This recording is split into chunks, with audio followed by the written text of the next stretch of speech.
Michael, Shawn, and the Takeover legends, where nothing's off limits. Free Agent Radio.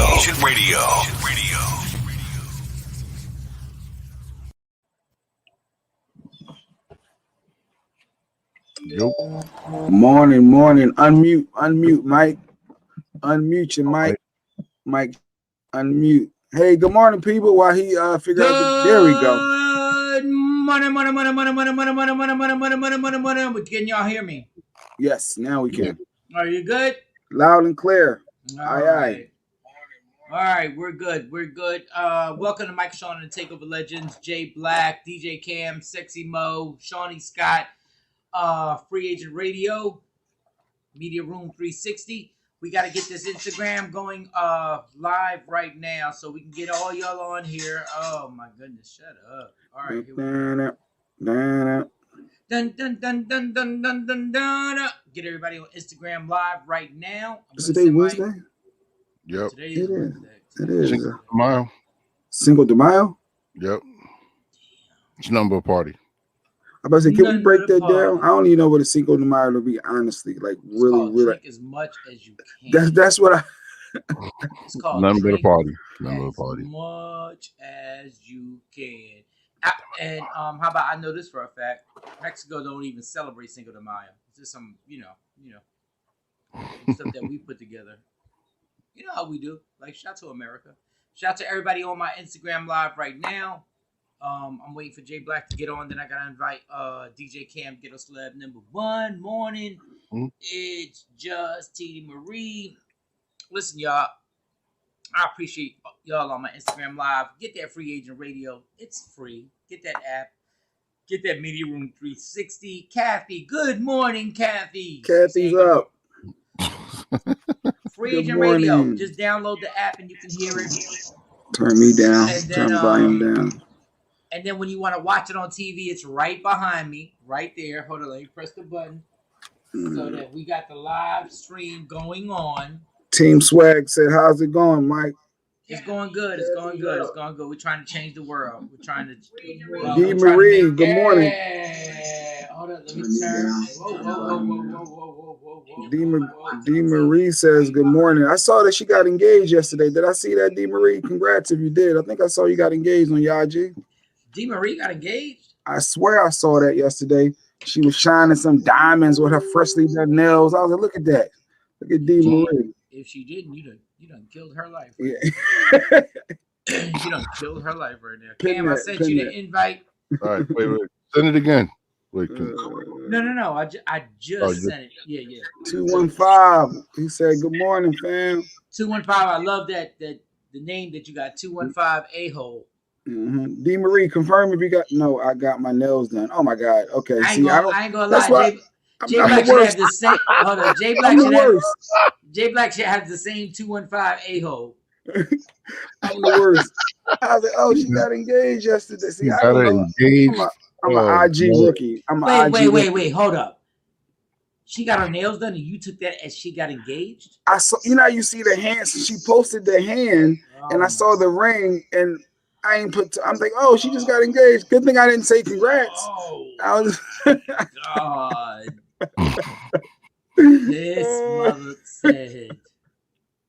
I guess I gotta read. She got engaged, and all she was doing was showing off her damn nails. Like he never thought. Well, maybe she's just showing off her nails. No, she's engaged. I hear me in the background. Somebody turn their phone down now. Yeah. I was wrong. All right, today on the show we're gonna have comedian actress CoCoa Brown on the show. There's Cam coming through. CoCoa Brown, comedian CoCoa Brown. I just said that. I'm trying to remember. I'm just saying. I just said it. For those who didn't hear, Mike said we're gonna have a comedian CoCoa Brown on this morning. Yeah. Why wouldn't they hear Mike? Hey Cam, tell everybody we have CoCoa Brown on the show today. We have CoCoa Brown coming on the show today. Oh, yeah. Say word, CoCoa Brown. CoCoa Brown. Yeah. Shawnee Scott in the background. Just say Shawnee Scott in the background. We got CoCoa Brown. She can't. She stepped away. Oh, okay. We got CoCoa Brown. You know, she would have typed it up. Hey y'all, CoCoa Brown. CoCoa Brown. In case you didn't hear Mike. case for those that didn't know. For those that didn't understand the Cocoa Brown. Everybody on my IG Live, why in the hell? I love having y'all here, but why do you not have the Free Agent Radio app where you can hear it? And Media Room 360, I showed y'all the TV right there. We on the air. I got a DM yesterday, y'all. I got a DM. Turn your mic up, Mike. Okay. You're a little low. I know you've been monitoring. How about that? A little better. You can turn a little more. How about that? I don't see the difference. No, how about that? I turned it all the way. All the way. All the way up. Sorry. No, for real. Now I can't tell the difference, but I know it's lower, and I know you've been, keeping an eye on it. So yeah. So how do I sound right now? Because I'm trying to stay away from the microphone. Everybody told me to stay away from the microphone. Move a little closer, then. A little closer ain't gonna hurt. How about right now? It ain't making no difference. How about right now? You probably got that gain set control on the computer. No, I mean on the computer where it has the the what's it called? The gain. But can you hear me? Auto gain. Nah, it's not getting louder. Okay, hold on. That means you don't have full control of the volume. Mike sounds like his mic is vibrating. Okay. Oh, 215 A-hole wanted to know if Cocoa Brown was on the show today. Yes, Cocoa Brown. They need hand signals. Yeah. You gotta be deaf. Amazon delivers groceries. I didn't know that. Okay, stop. Okay. Cam, how's it sound right now? I changed some settings. You got volume. Yeah. Okay, I changed settings. Okay, go ahead, J Black. Be the ass that you are. Go ahead. No. D Marie was saying Amazon delivered her groceries. I didn't know. I thought supermarkets did that. I didn't know Amazon delivered groceries too. That's interesting. Amazon does everything. Jay, where you been? Everything. Hey, my wife does it. My wife does everything. Stuff disappear. Hey, Cam, let's clap it up for his wife. Yes, let's clap it up for his wife. I'll tell you what. Amazon, from the beginning of the pandemic, has been delivering groceries. Where have you been, Jay? So what do they like? They utilize the supermarket? I'm really curious because when I think of Amazon, across the country, it's called the grocery store. Oh, yes. Yes. You put an order in with them and they get grabbed from where they pick the store. Are you 75 years old, my dude? Are you 75 years old? Right now he is. All right, dude. I'm gonna leave this conversation alone. From the pandemic, I don't want to sound old, but yeah, I don't. You sounding old. Don't worry about it. I didn't know Amazon does. Dude, like everybody gets their groceries and everything like that. Like I've gotten my groceries during the middle of the pandemic. Amazon does. Okay, so maybe you didn't know Amazon actually does stuff. I know that we can go online for ShopRite or Whole Foods, as they saying. The supermarket, you can place your order. Curbside, then they bring out, you pop your trunk, they put it in there. I knew about that. I didn't know Amazon was a third party that reached out to the supermarkets, and like they don't have an Amazon grocery store. So they have to, I guess it's like an Uber Eats or it's like a third party that placed the order. You tell Amazon, I get it. Amazon grabs from everybody. Amazon's not it's more of a distributor. How about Amazon? It's not from them necessarily. It's all third party. They have their own Amazon brand. is God, y'all. Amazon is God. Yeah. Amazon ain't just Amazon. Real talk is God. They have their own brand. So they got Amazon bacon? They can't have no bacon. Do you think Amazon ain't got pigs in the stash? They ain't got no Amazon brand bacon. I promise you, say it now. And Amazon said, okay, we're going to grab some pigs. I'm going to change. They can get it. That's the bottom line. It's not about whether they have it. They have access to it. That's their thing. I promise you, I'm going to change J Black's diet. Overnight, they'll send it. Anything. You can ask for anything. And Amazon got something to do with it. There's nothing. Amazon has nothing to do with. Dog, when I say they're God, I mean in real life, they're God. There's nothing. Kathy said J Black. That's like getting a fish sandwich from Chick-fil-A. I'm with you. No, don't be with him. Yeah. Are we fronting on Amazon when they become the only catch you get pork from? Say that now. And that's the problem. We're still getting pork from them. And let's be clear, I just ate pork. We keep messing with pork. I think Amazon uses Whole Foods for their grocery shopping. Yeah, I think that's what D. Marie was saying. Is they utilize Whole Foods. So Whole Foods is expensive. Maybe that's why I don't know about this. Whole Foods is too it's expensive to eat healthy. If we ever just decide that the stuff that we're eating is horrible for us, why is it so difficult for us to be like, yo, the stuff that we're eating is horrible? It's not called Amazon bacon. Say again. Oh, you know what's funny, Jay? Your mic sounds horrible today. I sound horrible? Yeah, I don't know what you got in your settings. Let me go see what's going on. Because you don't sound regular. But my thing is, when, like, if somebody told you something that you're eating, and I'm in this, I'm not pulling myself away from this. I'm in this. Somebody said what you're eating is killing you. Would you stop? Cam? I've already done it. All right. Well, I've gotten better with it because of my So Jay Black. Oh, go ahead, Cam. I'm sorry. I apologize.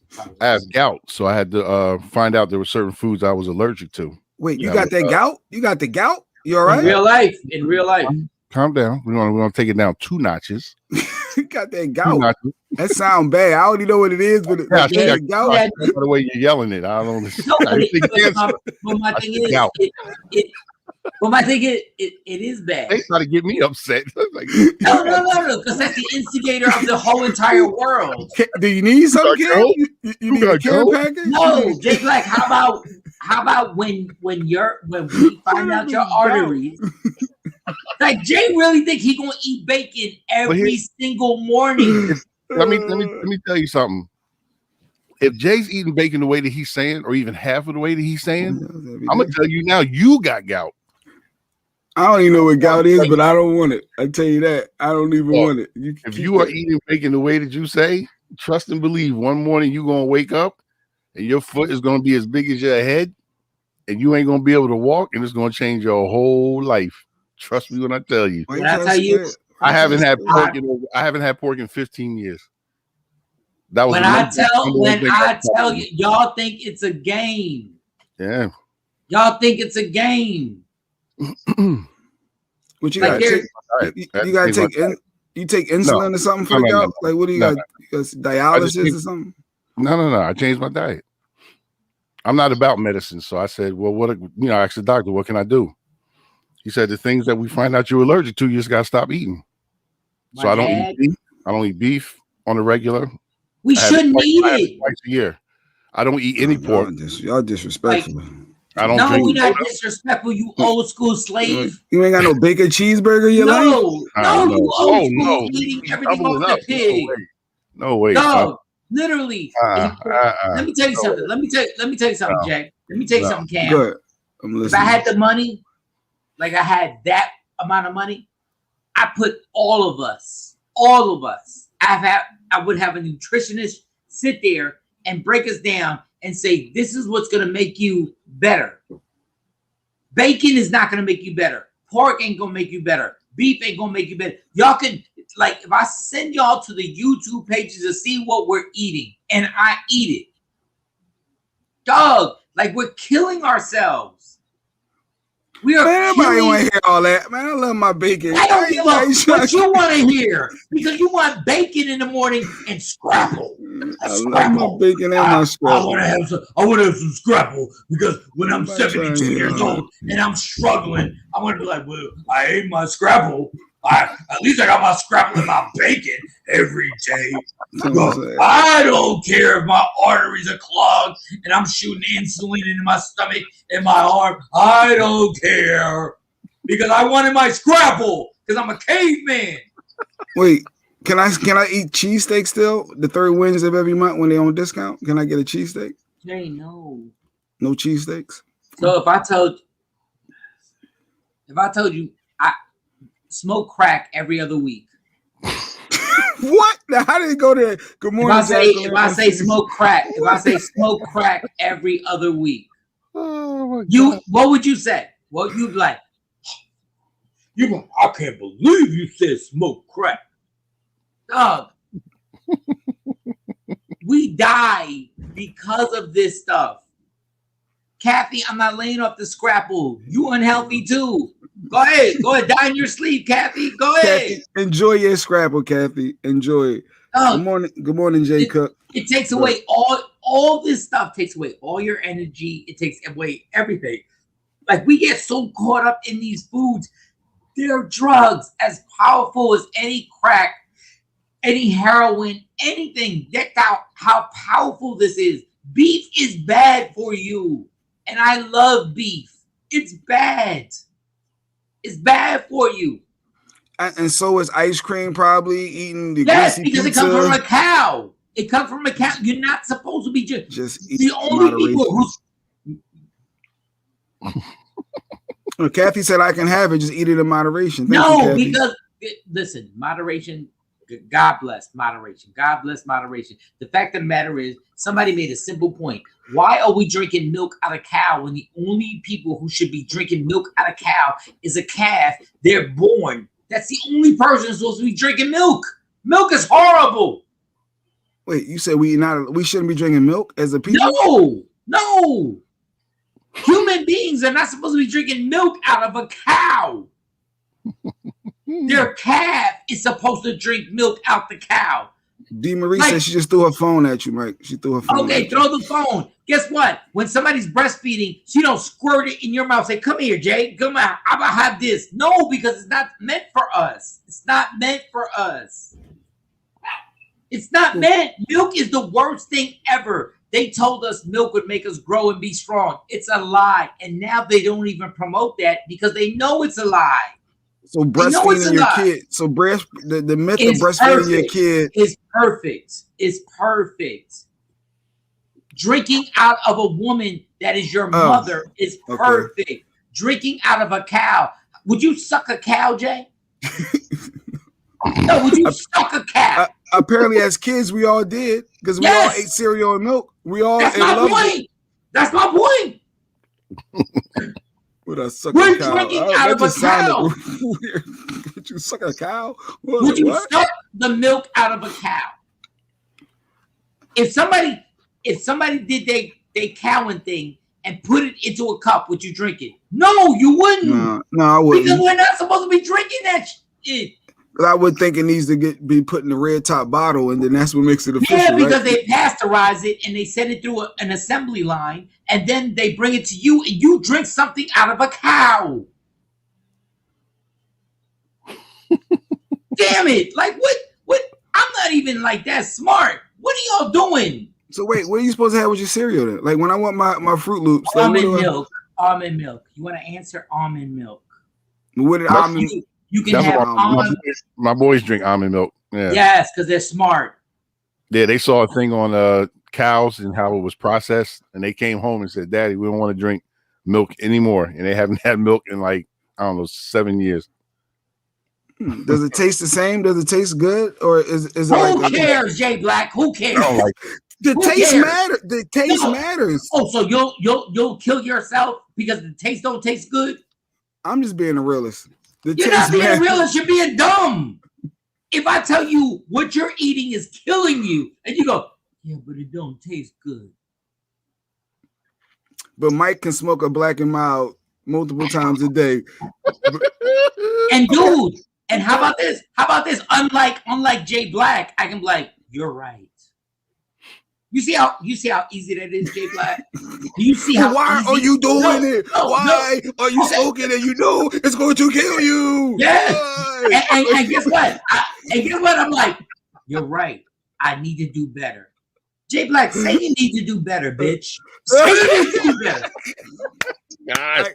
It got it. He hype right there. Hey, Mike, you used that curse word in a very negative tone. That was the last one for the show. Say you need to. No. Because Jay Black. No, because Jay Black will never, ever, ever in his life, he will tie his hands together. Say you need to do better, Jay. All right. Yes, I could eat better. We all could probably eat better in the world. Well, don't involve all of us. We're just dealing with you right now. Did you see about the whole room? It's about you, Jay. See, Jay plays us like we're chicks in 1997. He goes, "I need to do better. Like I don't need to be smashing these chicks out. Maybe we all need to do better. No, we need to do better. We all need to look in the mirror at ourselves. He's like, black and mild, Mike. Black and mild. Okay, I need to do better.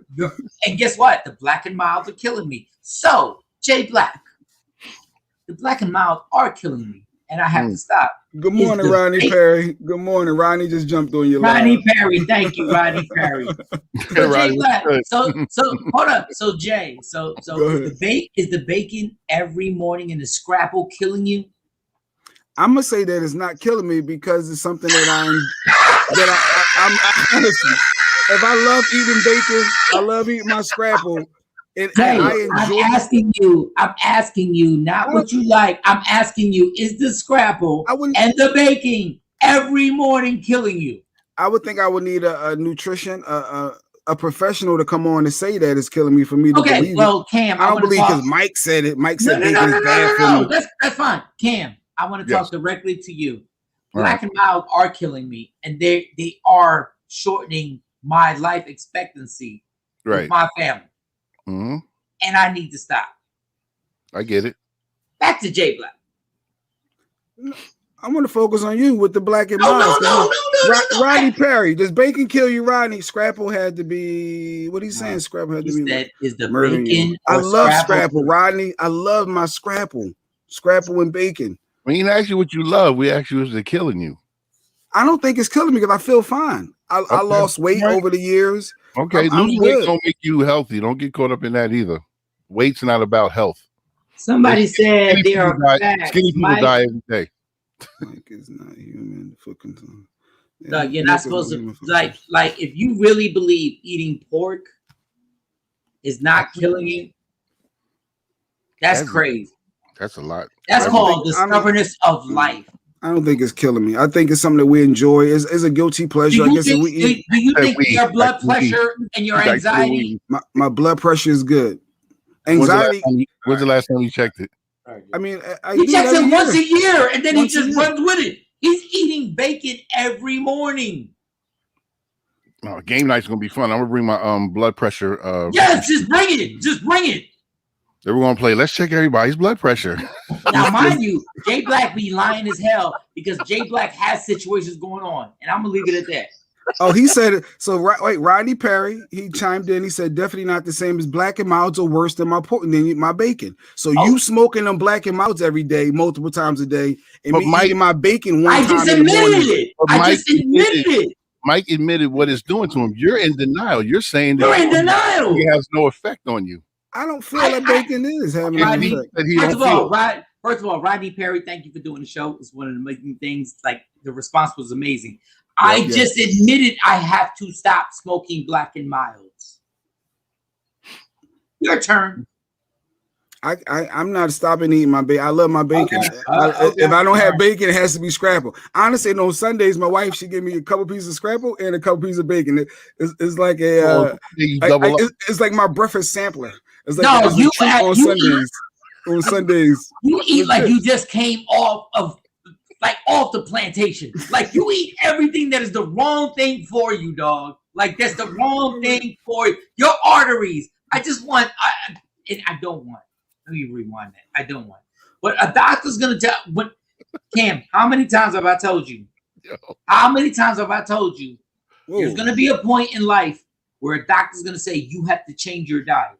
Hold on, Rodney said something about pork. It affects your erection. Is that what I read? That ain't Rodney. Exactly what Rodney, you're not no expert. Bring Rodney up.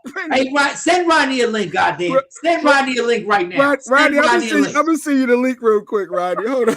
Jay Black will die of a heart attack, but it wasn't the pork. It wasn't the bacon. It wasn't anything. Hold up. I've been to the doctors in the last 4 months for blood work. Kathy said, "When's the last time you went for blood work or test?" I'll wait. Okay, don't test me, Kathy. You don't know my mom. I got my blood test. Oh man! I checked my liver. I got everything like that checked out for my alcohol abuse. Rodney Perry had a stroke, so we need to have Rodney Perry on here so he can break it down how serious. Rodney Perry literally had a stroke and had to come back and was on. And we were all, every comedian who knows Rodney, we were all worried about him. And Rodney's has come back in an amazing way. All right. I just sent Rodney the link. You gotta let me back in now. Let him know I just sent it to him. Let your ass back in. Talking about I'm gonna drink kerosene, but it's cool because I like kerosene. And he loves it. He loves it. Don't forget about love. I love kerosene. It doesn't matter. I love kerosene. Damn it. I don't think it's. I don't think kerosene is gonna burn my liver or lungs. I don't know. J. All y'all, matter of fact, all y'all lucky I ain't got money. Y'all lucky I ain't got money. Okay, here's the expert. First of all, J Black, shut up. Right. You always trying to act like you running something. You ain't running nothing here. I'm Wesley Snipes in New Jack City. You act like you running something right now. I got him hyped. I got him bent. All right, go ahead. No, and don't try and act like, I got him bent. That ain't feeding. You ain't feeding nothing. You ain't feeding nothing. Because let me tell you about Jay. Jay don't never like to hear anything that he's supposed to do. He don't never like to hear nothing. So Rodney Perry, sorry that you. Thank you for coming in, but we're in the middle of something, and we're brothers, and we love each other for real. So, Rodney Perry, somebody who's gone through health situations, and you had a stroke. Can you please explain to us and just educate everyone? You know what? First of all, the conversation with apples and oranges, smoking versus pork is polar opposites when it comes to health. I mean, the studies are very clear. Smoking anything does a number on you, a number on your lungs. But yes, you're right. You're absolutely right. To Mike Shawn's point, man, and I know it's tough to hear, man, but that pork really does a number on your body long term. And you know what happens is it just becomes a staple in our diet. So. I mean, a lot of us are using. It's not just pork; it's sodium. It's the salt, and so pork is riddled with sodium. And I remember a lady told me years ago, man, I always hear that go in my head, and she was like, "Yo, see how that bacon curled up? That's the way your thing gonna be." And I was like, "Damn." Oh, wow. Wow. Okay. I mean, I'm not wishing that on anybody, but. That's one of the telltale signs of your health failing is you kind of lose your erection. It happens to guys. Most guys deal with it in silence or go buy the little pills from the gas store, the liquor store. But it's happening. You know, if you're lucky enough, you got health care, you go to the doctor and get a Viagra or something. But you shouldn't need it if you're a young, healthy man. And so, man, you can't force a grown man to do nothing. You know, I mean, the man wants a scrapple, he gonna eat a scrapple. But just know, man, it does have, if you it's like going to the store and making a purchase. You put it on the counter, you probably gonna have to pay for it at some point. So Rodney, my thing with this is J Black and Cam and people close to me knew my alcohol problem, and they were like, even though I didn't want to hear it, like they said it. So what you're saying is like, I mean, every once in a while, I tell Jay, I said, Jay, don't wait till the doctor makes you change your diet. Don't wait till. I'm gonna say it like this: moderation is the key to life. You know, if you can have scrapple, you can have bacon. Just try not to have it every day. You know what I'm saying? What breakfast meat do you eat every day then? What, a sausage? You switch up? I mean, there's some people that say we shouldn't be eating meat. Period. Oh my God. Rodney, he won't listen, Rodney. No, I want to know Rodney. No, Rodney, what do you eat, Rodney, every morning for your breakfast? Like, what is you eat bacon? Rodney, I'm gonna F you up. Rodney, I'm coming to your house right now, Rodney. I'm coming to your house right now. Wait a minute, Jay. I decided I don't need erection. But Rodney, I'm gonna kill you, Rodney. We're trying to help you. What are you doing, Rodney? No, listen to me, Shawn. Mike, What are you doing right hold now? on, brother. Wait a minute. Hey, as men, we make decisions. Why do you beat your ass? Oh my God! I didn't see this coming. I didn't Classic. Hey, Rock, Taser. You ain't gonna live forever. You might as well. Oh my God! What are you saying? Eat your scrapple, brother. Rodney. I will say this. Scrapple. Rodney, don't do this. Don't do this. You're gonna kill my friend, Rodney. Don't do this. No, your friend is gonna die anyway. We're gonna die. We are going to die. You might as well enjoy it. Oh my God! As a matter of fact, Shawn, go get a drink, man. No, all right, no drink for my. Oh my gosh, yo, he's killing me. Moderation. Oh my gosh! Oh, I didn't see that. Side, man. I didn't see that coming. I didn't see that coming either. I hit my bus. I got hit by a bus. Oh my God, Rodney. I eat sausage again. Moderation, man. If we can do all things in moderation. I think we can all be better people, man. And Rodney, do not get serious now. You can't get serious now. What you just did, don't you dare try and be like, yo, I'm gonna bring it back. F you, Rodney. Oh, my chest hurt. Rodney was like, I eat bacon. He said, I eat bacon every day. We got to make decisions in life. Like, he was on the verge of saying, yo, dude should comply to the cop. They should comply. That's why you'll get busted right there. That's why y'all get. Oh, Rodney, hilarious. You asked the right question as a journalist to get to the bottom of the situation. Yes. But Rodney, what do you do? We ain't talking about me right now. I don't effing believe you, Rodney. Rodney and the setup with Rodney was like, his setup was so dope. He was so concerned. Like, he was so concerned. He was like, listen, Hey, Mike, you like a great point guard, though. You laid it up. I laid it up. And when I tell you he cocked it back, like he went like this. He was like, oh my God, this dumbass Puerto Rican. I gotta invite y'all. I do it. I gotta I teach an improv workshop, Mike. So right. Tonight my improv workshop has their like graduation. So we put on a live improv show on my YouTube channel via StreamYard tonight. So man, if y'all get a chance, just pop in and say hello. How do they get to it? Like, how do they get to it? It's on my YouTube channel, Rodney Perry Live. So go to Rodney Perry Live. Subscribe. Your audience can subscribe right now, and they'll get a notification when we go live tonight. Oh, I think Shawnee put it up there. I think Shawnee Scott. I think she put it up there right now. Thank you, Shawnee. Rodney Perry Live on YouTube. Hit subscribe tonight. Hey, Rodney Perry, you did Coming to America too, so I know your price has gone up like immensely. And Mike got this show coming up, and no, real talk. It's called Scrapple and Comedy. It's called Scrapple and Comedy. I got this thing called Scrapple and Comedy that happens at.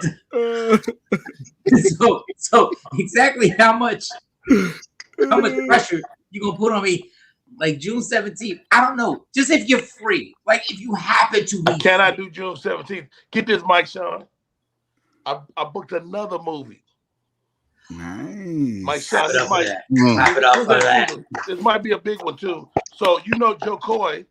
Yes. Joe Hilarious. Coy has a movie that's in production right now. I'm going to be working on it. I got to go to Canada and quarantine for 14 days to shoot my portion of his movie. God bless Rodney. Go ahead, homie. Oh, hold up. Rodney said it's going to be a big movie. Mother, you just got off a big movie. What are you talking about?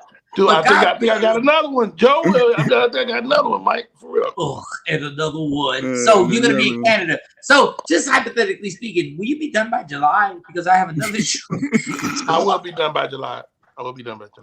Okay, so call me, Mike, for real. I do it. No, I am gonna call you. Rodney Perry is funny as hell. Yeah, he's hilarious. He got my chest hurting early. That ain't me. That's the Scrapple.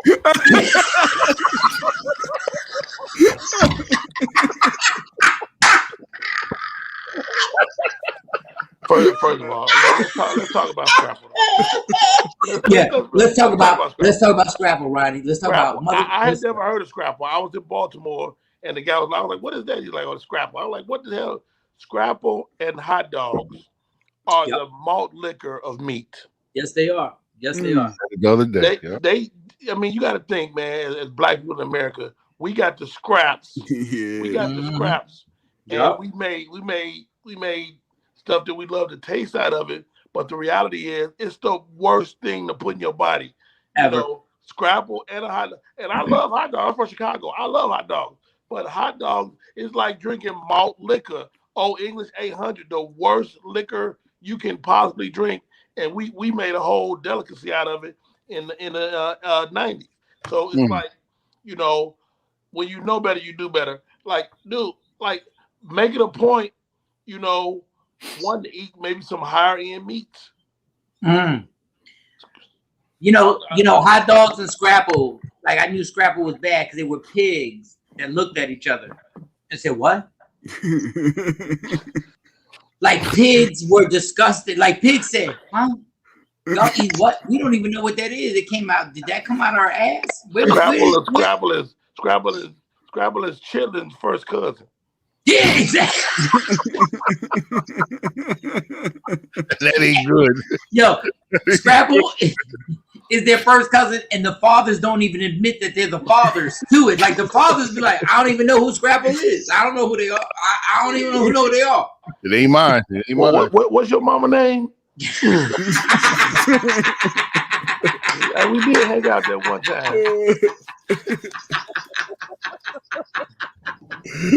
All right, so so let's do real business. So you're going to do this movie. Obviously it's not even been produced yet. So who put this together, and how'd you get the movie? So it's a Joe Coy movie. Joe Coy and I go back just like me and you, many years. Yeah. And I get a call out the blue. He's like, "Yo, man, Rod, man, I want you to be in this movie." And I'm like, "Oh, I'm on the way." He's like, "Hold on, motherfucker. You got audition." You got audition. You got audition. I was like, "I don't mind audition." They sent me the audition. I put myself on tape, send it back, and then I didn't hear nothing for like a week. And I'm like, man, they picked somebody else. So I text Joe. I was like, "Yo, y'all probably had to go another direction. Still love you, boy. Appreciate it." He's like, no. You killed it, but my director got to hit you back. So the director hit me back. He's like, "Look, we love you, but it's got to go through the studio." And I was like, if it's any help, I'm coming to America. I just did it. Yes. And then the next call I got was like, "You got it." And so it's a lot because Canada, they COVID rules is different than ours. Yes, they are. I got to go and sit in a hotel for 14 days before I do any work. The funny thing is, when I went to rehab, they had COVID laws. I had to sit in the room by myself for like 7 days. So, like, Canada got it. But that's amazing that you actually got this situation. And damn, there's so much stuff I want to ask you, and I know we got to wrap up. But my thing is, like, coming to America. I wasn't talking to you, Jay. I was talking about nobody was asking your opinion on anything. Coming to America too. How much does that change a career when you do that? Well, I mean, I don't have the largest role in the film. No, I understand that. Yeah, that's what absolutely affected me. Is affecting me. Like, not really, not giving me a bump in pay, but legitimizing what I was already asking for. Like, so you know, I'm getting the conversation like. I'm getting a call Rodney. I'm getting the first call, when I might have been the second or the third call. I'm getting the first call.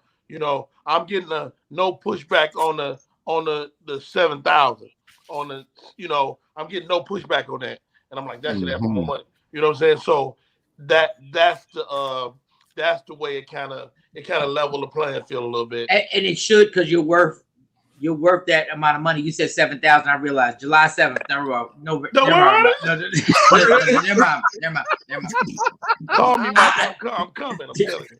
I love you. I love like your brother I never had. But when you said it justifies, I said, okay, well, never mind, because all I can do is give you Scrapple. Like, I already told you how I feel about Scrapple. I'm coming. Okay, this is a comedian question. Because I have comedians that I believe that are literally geniuses, and because when you're part of the culture, all the civilians just see who exploded and did their thing and whatever. Who are like 3 or 4 comedians that you when you watch them, you were like, yo, he or she is brilliant. I just hope the world gets to see them. First person comes to mind is J.J. Williamson out of Mississippi. JJ from Mississippi. JJ from the SIP, brilliant guy, man. He and I was in John's Summer Vacation together many years ago. Mm-hmm. We toured with Sid the Entertainer, and just a brilliant guy. But people don't know because he stayed with Sid so long that he kind of got caught in Sid's vacuum, and people didn't really get to know him that way. But really brilliant guy. There's a dude in Atlanta named Marvin Hunter who is flat out funny, man. Big boy, Navy vet, funny dude. I like LeVar Walker, who I think is a brilliant, funny guy. And believe it or not, one of my boys that's a member of the Plastic Cup Boys, Joey Wells. Joey Wells is hilarious. I don't think people know how funny Joey is because he's kind of caught in the Kevin Hart world. Yes. You know what I mean? He's in that vacuum of the big guy.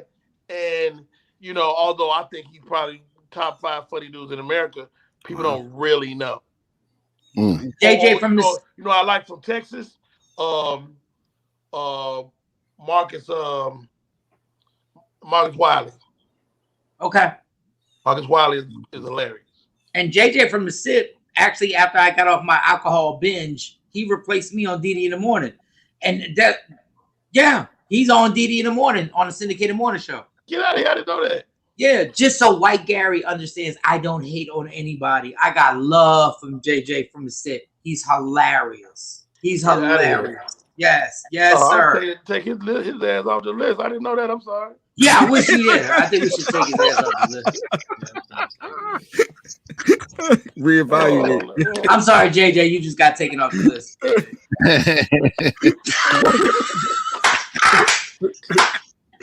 I know they was working every day, You know much. Get him out of here, JJ. JJ from the SIP, JJ from the Lit, JJ from the Grip. I'm playing. JJ is an amazing. You know what? That proves that you're a real man, Mike Shawn.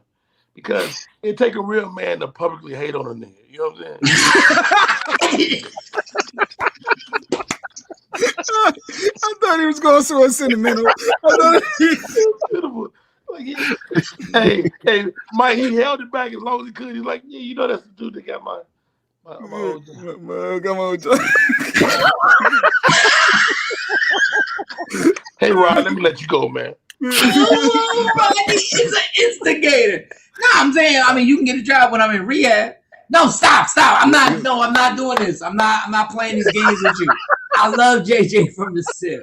If I was on my game, ain't no way to get it. But other than that, it's all good.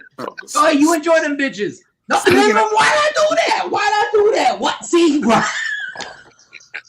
Hey, but you know what? What you're doing now is so powerful. And if that hadn't happened for you to get here, so be it. Let me tell you something. You got more power than you ever had right now. You got to think when this go, it's tell them. And we at the beck and call of corporate America, dude. This is so dope and so powerful, man. And you never know what you're going through, how that's going to ripple affect your life. You would have never left that situation. No. You would have never left. You wouldn't have created a space. So man, thank God for this, man. This is a great thing, right? This is a great thing. That whole thing, that was for that moment, for that time. This is a new time, dude. This is what's next. You're in that window, So I know it feel like people ain't watching and listening, but you just got to put in another 200 hours. But you're gonna get it. No, you're absolutely right, Rodney. You'll never know. Two people. Nice, thanks. You and Bill Bellamy will never know the words that you just said, how important those words are. Bill Bellamy, I saw him at the Improv, and I was like, Bill, He was like, Mike, what's going on? You good? And I was like, I just want to do an interview. You know, we had, sorry, Rodney, I mentioned your name. We just had Rodney on the show. you know, I had to justify it, right? I was like, you know, Rodney just came on, right? I know you're gonna do that. If Rodney came on, he was gonna come into America too. I'm just saying, like, and then Bill grabbed me, and those words that you said are so important. He grabbed me. He said, "Yeah, I heard what happened with the radio station," and he was like, "You good?" And I was like, "Yeah." And then he said, "No, don't lie to me. Like, are you good?" Like sometimes comedians will say stuff to each other, and what you just said is so powerful because it's like, dog, everybody starts questioning what's going on in life. Everybody starts questioning. Like, I'm sure, Rodney, when you went through your situation, health-wise, you start questioning, like, what the, like, you start actually getting into that debate with God. Let me tell you something. I've been fired before too. You know yeah, exactly. We was on Monique. We was on Monique. I had people it sold me to my face. I said, you ain't got no job no more. You know, and you just people don't know what you're going through or how you're gonna recover. See, life is about not the situation, it's how you deal with it. You know, how resilient are you? How you know, life is a series of wins. Like everything don't feel like a win. My mother had a concept she called divine delay. Basically, the idea is that sometimes you'll be impeded in life, but that thing in your way is for your good, right? So you went through what you went through. It slowed you down, but it puts you in the right place at the right time. So you got to be in a perpetual state of thankfulness. Thank you, God. And that's the way it works. And it brings me to my next point. I got a motivational speaking show next Friday. Wait. I don't know.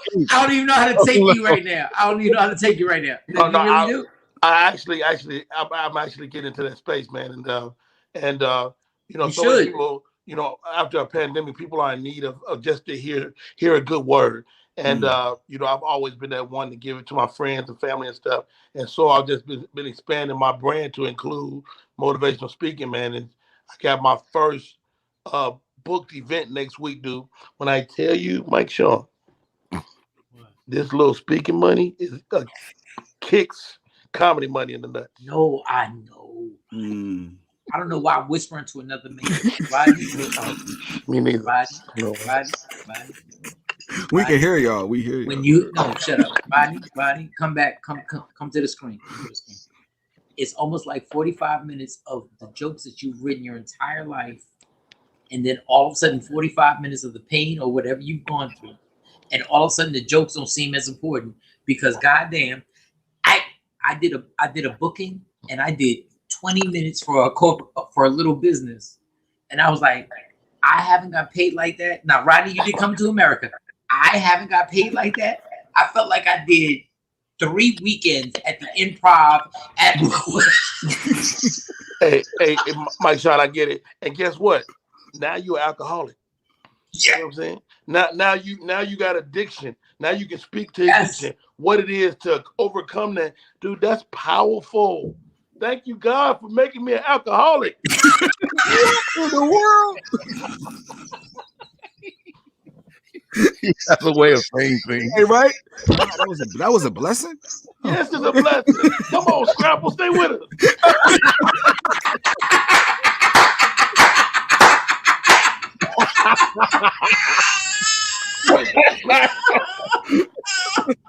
It's not the thing, it's how you come out on the other side of it. That's all it is. Like if I'm laying in my bed right now drunk and I hear this story about Mike Shawn, that could change my life. That could set me on track.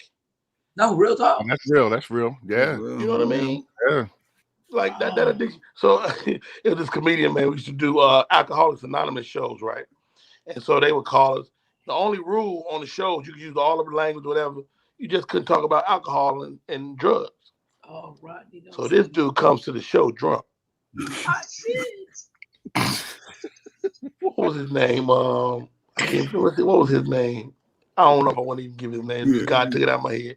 But when I tell you, this fool went up there and did 30 minutes on how to get drunk and when to get drunk. Hilarious comedy, but the worst moment, bad timing. They kicked him off the show. I think they ended up giving me his money to do some more time.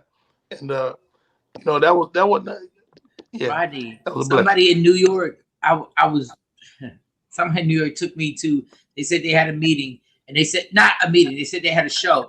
And mind you, I'm like 24, 25, whatever. And they're like, yo, they're paying $150. Now, mind you, we're in Manhattan. So we're getting $50 a comedy club, $25 a comedy club. So somebody says $150, and that's like $1 million. Yeah. I'm sitting there like, where we get this $150? He said, yo, you just gotta come, whatever. It's the same exact story. I'm drinking. Let me tell you how young I am. I have a 40 ounce in a brown bag, and I'm taking it to the head, right? And then we walk in, and it's for Alcoholics Anonymous, and I'm stinking. I'm stinking. So the only reason I got my money is because I apologized from the door. I was like, yo, I'm really sorry, y'all, but I just finished drinking. And mind you, my whole family's been alcoholic. So I said, so I started the set, and I said, hi, my name is Michael Shawn. And I have a testimony that I would like to share. I apologize. Right now. I want my first day to be today. I need my day one chip. And then they saw, that's the only reason. Yo, that is amazing. Okay, so you're going to Canada when? I leave the last quarter of the month, like around the 25th.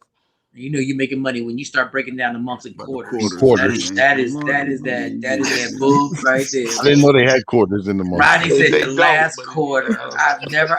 If I'm not watching football, I ain't never said the last quarter. I ain't never said the. Rodney, shut your ass up. Shut your ass. I don't think I've ever said that before today. It sounded good. That was the dopest thing I've ever heard. The last quarter of the week, the Thursday and the Friday. I don't know if y'all broke ass don't know, but the last 2 days of the week of the last quarter. So you're gonna go to Canada. Okay, before you ask your next question. Go ahead. Everybody seems to be in a large space except Jay Black. Where is Jay Black? Jay Black look like he's not supposed to be doing radio, like he broadcasting. Everybody listen. I need y'all to know that the revolution will be televised.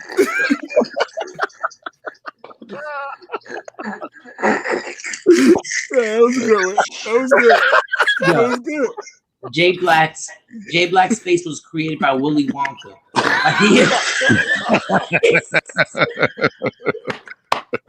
I don't know if you know this, Rodney, but his wall behind him is made of chocolate. Like, yeah, it was funny. So, I got some questions for you, Mr. Rodney Perry. No, we're not done with you. No. So Jay Black has a tunnel, right? He has a tunnel that was made, right? And he decided, if I put these plaques, because my background is whack. All I got is a TV. I got pictures of my kids. I got a weak ass fireplace behind me, and I admit there from the tour. But Jay Black tried to set his thing up and put plaques. Like, he put plaques from rappers that did do numbers, but we don't know them. Like, those plaques, nobody knows these. Nobody knows them. I think it's some noteworthy people back there. Yeah, you see Def Jam. Stop that. You see that he big got pun. He got a plaque that says Ghostface Teaser.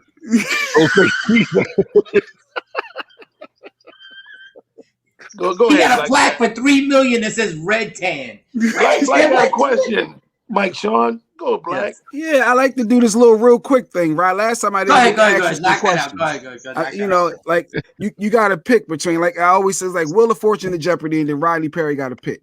But I'm gonna do comedians for you. Comedians. Okay. Dave Chappelle or Chris Rock? Dave Chappelle. You said that really fast. All right. Yeah, I've been trying to tell y'all, but y'all don't want to listen to me because I'm not Rodney Perry. I just think Dave Chappelle is the best comic in the world right now. Right now. Is that not what I said? There was moments when Chris Rock was that guy. But yes, Chris Rock is amazing. Dave Chappelle is just in the light right now. Well, yeah. Cat Williams or Kevin Hart? Cat Williams. I'm gonna let that ponder. Bernie Mac. Cat Williams. Wait, Cat Rodney. Williams.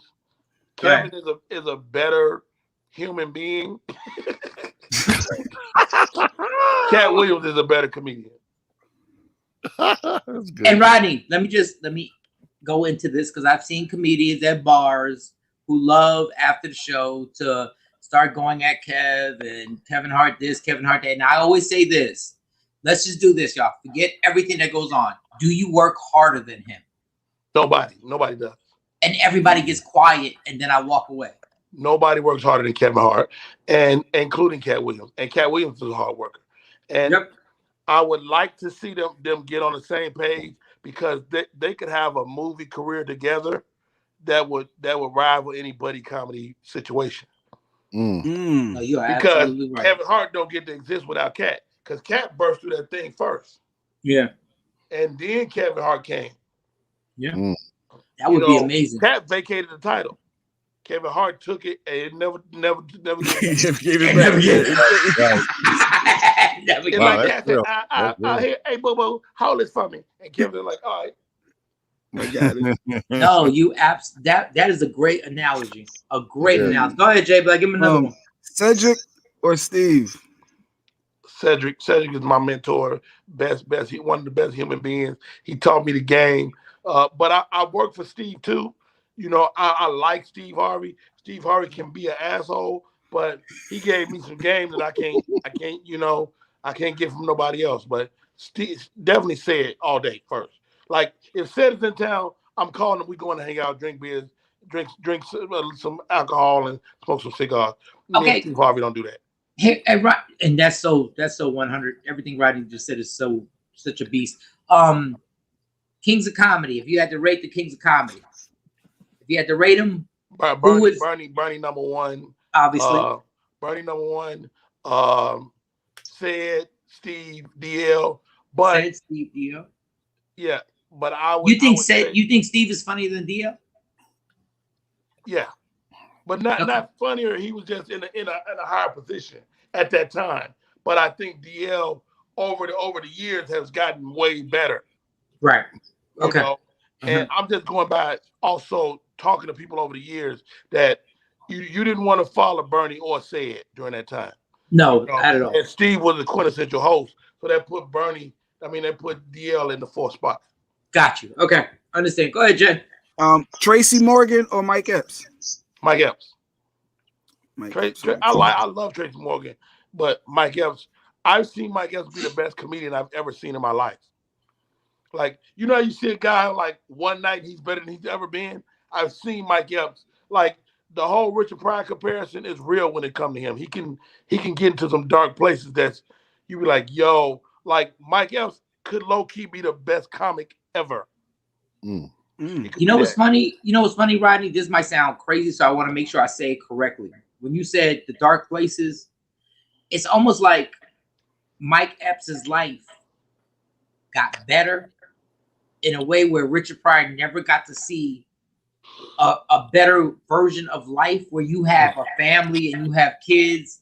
Because I know what you're saying. I was rocking with Mike Epps in New York and I saw dark sides of him that were hilarious. But it's crazy when you're a comedian when you say the dark side is hilarious. Like people don't, I'm not even phrasing it correctly. But Mike got some real stuff. Like when Mike ran through New York, Mike wasn't from New York. He's from Indianapolis. Yeah. And he didn't give a damn. Like Mike ran through there and was destroying things. And yeah. I see the guy be brilliant. I've also seen my brother meet me 5 times, act like he don't know who I am. So, you know, you like that's how go ahead. For the first time, you know. But again, I think Mike can, Tracy Morgan is just comedically kind of weird to me. You know, he's not my cup of tea comedically, but he's a nice guy. But I've heard people have crazy Tracy Morgan stories that say he's not a nice guy. So, but he and I had some things in common. He had been through a horrific car wreck. So on the movie set, we was like super cool. But Tracy Morgan versus Mike Epps all day. And I've seen the same way you seen Mike Epps. I've seen Tracy Morgan do some jokes that I was like, I don't even know what made you even think of that premise. And I've seen him do it in front of an entire white crowd. And I've been like, what even made you do? Let me give you one quick thing. He came to Hot 97. We interviewed Tracy, and Tracy was on. He was doing his thing. He was on. He like Tracy was going. Like I've been to clubs with Tracy, and at a certain point in the club, Tracy takes his shirt off. It's over. And then does this, and you're dancing next to him, and you're like, I'm out, right? So Tracy, but this is the thing about comedians. Tracy comes to the show, we interview him, and he does a Michael Jackson joke. Like he just happens to get into this Michael Jackson joke. He's like, yo, Mike Shawn. I'm like, what? He's like, come over here, let me talk to you for a second. I'm like, what? Like, I don't know what you want to tell. And we go into a different studio, and he goes, Rodney, it's just me and him. He does the whole bit. He does 7 minutes. Like literally for me. And he goes, what do you think? Now, Rodney, it was very funny, but it was crazy when I saw him. He performed. Rodney, it's like me standing in front of you and I performed the thing with all the animation, all the movement, and he performed it. And then he was like, yo, what you think about that? And I was like, first of all, I'm like, in awe. It's a little weird. It's a little weird right now. But Rodney, it was funny. So I said, you should go with it. And he said, I'm gonna do it. And in my mind, I'm like, you're gonna listen to my drunk ass? Like I gave the coast. Who gonna listen to me? That's my little Tracy Morgan story. Give another one, Jay Black. Give another one. Now we got, for those that don't know, we're talking about Rodney Perry, and we also got CoCoa Brown coming on the show in about 20 minutes. Yeah, or so. shout out to CoCoa Brown. She's gonna be in the building. CoCoa Shout Brown. to her. So some females, Monique or some more? Easy called Monique. Oh, Monique I forgot who am I talking to. Monique is my girl, man. One of my closest friends, but not because of that, because of the way she creates. Like Monique and Mike Shawn, you understand this. Monique don't have to go out and do open mics to create a set. Monique can go in her closet in her house and come out with 45 minutes. And that is so dope to me. And every time, like, if we go, like, moments without seeing each other, like, live, every time I see her after a hiatus, she's got a new material. She's that chick. And it's really impressive to see. Hey, Rodney, do you ever, have you realized your status right now amongst comedians, like how we look at you? Do you understand like how we respect you when you get on stage now? Or because I know comedians, listen, people want to say comedians, we try and be confident, but the whole thing is we live our whole lives based on having an audience appreciate us and laugh. Do you understand how we look at you, like comedians look at you right now? I began to process that recently. You know, one of the things I always ask God for is to respect my peers, you know, and that's important to me, that people that do what I do respect my gangster. And so there's some people at the top of the food chain that may not know who I am, but if they get on the stage with me, they'll find out. Like I still like I walk around black. I walk around with a chip on my shoulder. I'm like, dude, DJ, let me tell you something. I go to LA and my whole goal is to let these dudes know that I'm still here. Like I'm still not to be followed. You ain't trying to go after me. You know, like I take that stuff personal though. Like if people be disrespectful, you know, I don't. So thank you, Mike. I appreciate that. That's an honor. And I think a lot of people don't understand when it comes to comedy. If you've never been to comedy, it's like being on a basketball court, and there are people who support you, and people want to come at your neck, and people who really want to dissolve you when you come up next. There are people who purposely want to try, like they're feature acts who really want to hurt the headliner. Like they're features that want to get on and be like, I want to make it really tough for the headliner. So it's like being on the basketball. They can't do it. Not with me. No, they can't do it. Like I've heard people say, if Kevin Hart let me open for him, shut your ass up. They came. There was 20,000 people. All, Kevin Hart ain't no punk. Exactly. Kevin Hart, let me tell you something. Like it's a couple of types of comedians. It's like comedians are come from cut from different cloths, but cats that had like, had to fight all the time, like Kevin's a little guy. So by virtue of that, he was always defending himself. So you don't want to get into verbal fisticuffs with Kevin Hart. No. Like, you don't want to get into verbal fisticuffs with Lavelle Crawford. Because guess what? He gonna let you have it. Now, when you handsome like me, it's harder. Yeah. And I feel your pain because I'm not handsome. I'm not handsome, Rodney. I'm adorable. So you got handsome, but I'm an adorable because my skin is clear. Like, my skin is clear. All right, the last one. Give me the last one, Jerry Seinfeld or Larry David? I don't think Larry David is a stand-up, so I'm gonna go Jerry Seinfeld. Probably the only comic I want to sit down and talk comedy with that I don't know. Jerry Seinfeld, because he really seems to be on a master's level of comedy. As I watch his show, Comedians in Cars Drinking Coffee, he's on a master's level. And like the interview he did with Eddie Murphy, and they were talking, they were really having a conversation that was above the level of, it was just for two comedians. It was above the level of even the audience. And I remember watching it going, I didn't know that. No, real talk. And Larry David did do stand-up. Larry David is stand-up. Yeah, I don't know him as a stand-up comedian. That's why I say it. But he, whatever he was never Jerry Seinfeld. No, but he did write Seinfeld. He did. Is your 1-2? Is your 1-2 Richard and then Eddie? Is that your 1-2? My 1-2 is definitely Richard 1 and Eddie Murphy. Eddie Murphy is the reason I do comedy. Like I knew of Richard Pryor. I had already consumed a lot of his material, but when I saw Eddie gave me a face to what I was. No, he gave a face. Yeah, he gave a face to all of us. And I will just say this: when I was in New York, hitting the comedy club, Paul Mooney would be at Caroline's at midnight. Like, it would be like once a month. Paul Mooney would be at Caroline's, and I'm not telling you I put him in my.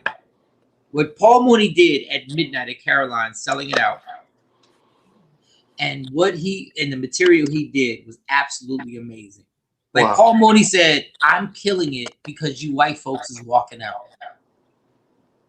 Wow. Now, do you know about David Banks? No, I don't know about David Banks. So David Banks was so if you watch that Richard Pryor roast that's on YouTube, right? He's on the thing. He's on the Diaz. He was right next to Richard Pryor. They called him the preacher or something like that. So David Banks, I used to talk to David Banks. So David Banks, toward the end of his life, we would talk probably like once a month.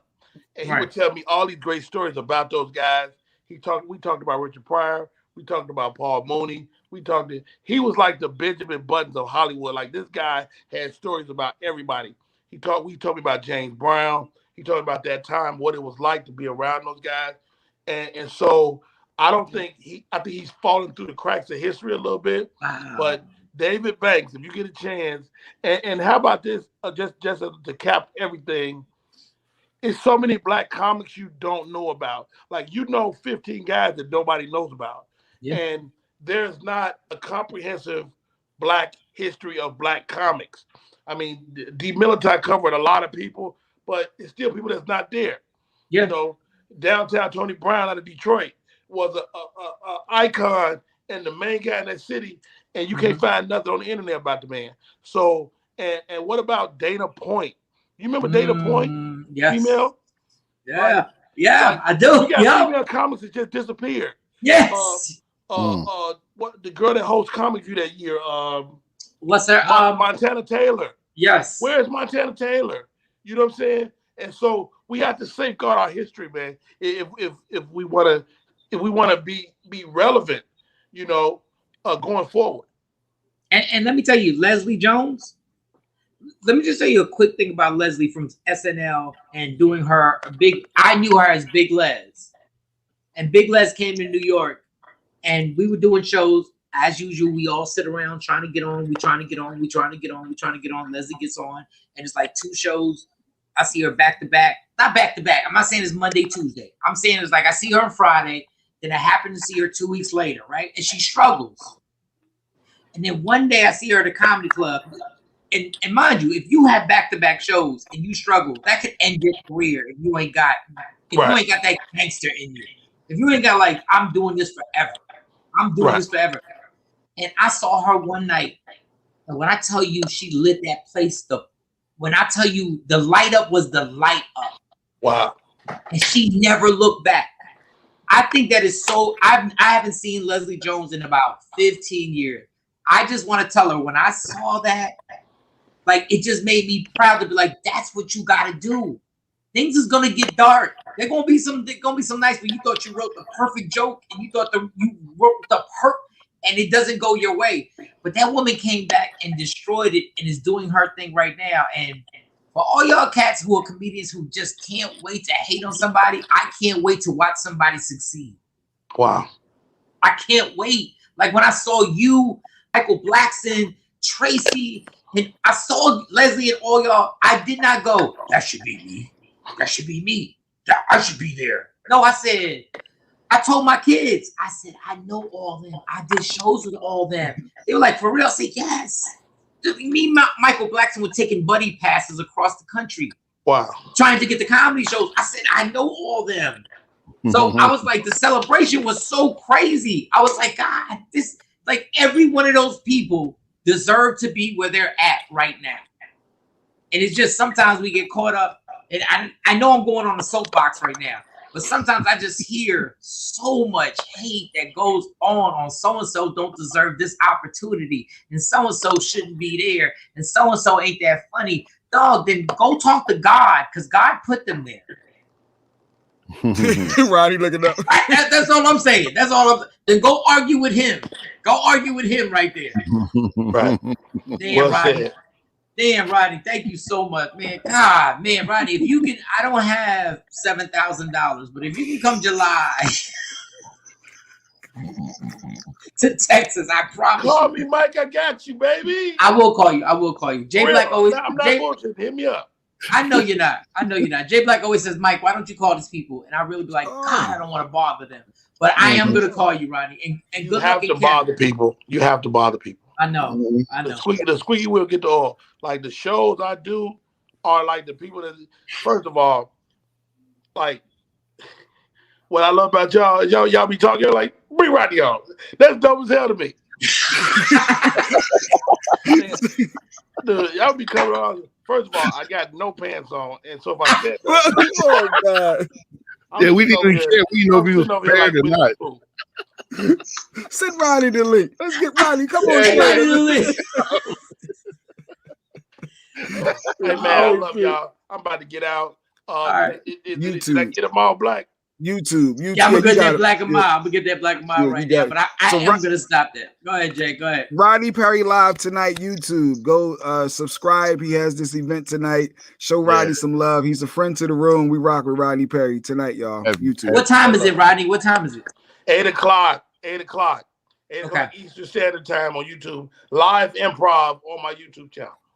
All right, we're all gonna be on there. Jay Black, remind me so we can all get on there. Absolutely. So I ain't taking my old man nap and I miss it out. Rodney, thank you. Rodney Perry, ladies and gentlemen. Rodney Perry. Hey, this is a good day. That was hilarious. This is a good day. Very good. Yeah, that was funny. I ain't want to bother him, but I was wondering, is there any way I can get him on Instagram Live? But I think the limit of people you can have on Instagram Live is 3. Well, it's 4 total. So yeah, he could have joined that. I could have joined. We could have joined him. He could have. Shoot. But it was better to have him the way we did, though. Yeah. People are on here, but they don't know. Like they heard me. Download the app. They got to download the app. IG Live. I see you, Ricky. I see you. They got to come to the big picture. They can't come to the little thing. Wait, Queenborn usually do come on the. No, Queenborn's on my IG. Yeah, I think that's Monica. It's 4. Oh yeah, see, Rodney said it's 4. See, he could have joined. See that? He on your IG Live right now. He said I could have done the 4. See, Rodney, he was scared to ask. He was scared to ask once again. No, I didn't know it was capable because. All right, you want to know the truth? You want to know? I would have dropped. I would have dropped off. Do you know what? Because I had to pick. I was gonna have to pick. I thought it was just 3, and I had to pick between you and Cam. And I was like, who am I going to drop? Like, who am I going to drop? I would have volunteered. And you also should have asked Rodney. Yeah, but you would have held it against me. Yeah, I would have brought it back up. Absolutely. Yeah, I would have brought it up. Yes. I'll go, Mike. I'll go and get Rodney on. And then a couple of days later. Yeah, he would have been like it would have been like a week from now. It would have been like a Wednesday. And then it would have been something crazy, but no, I'm just gonna drop my screen. I was like, why? No, I'm just saying, because when it comes to it, you always ask Cam to stay on, and then you just drop my screen. And I would have dealt with that. I would have dealt with that passive aggressive activity. Yeah, forever. I know you since 2000. Rodney Perry said next time I'll come on IG. Like, I'm gonna get Rodney Perry to come on IG with us. That's love. And make sure y'all legit tonight. Actually, like, for real. Like, I'm not saying that just on base. When I see comedians actually get their shot and actually, when I tell you Rodney Perry's been doing this, like Rodney Perry's been selling out comedy clubs for a long time. Yeah. And to get it, and I know he was kind of like, I guess, I don't know, Tracy Morgan rubs people the wrong way, and I know why. I've been in the club with Tracy Morgan. I know why. Give me a bag of money. Remember, Tracy's a hard.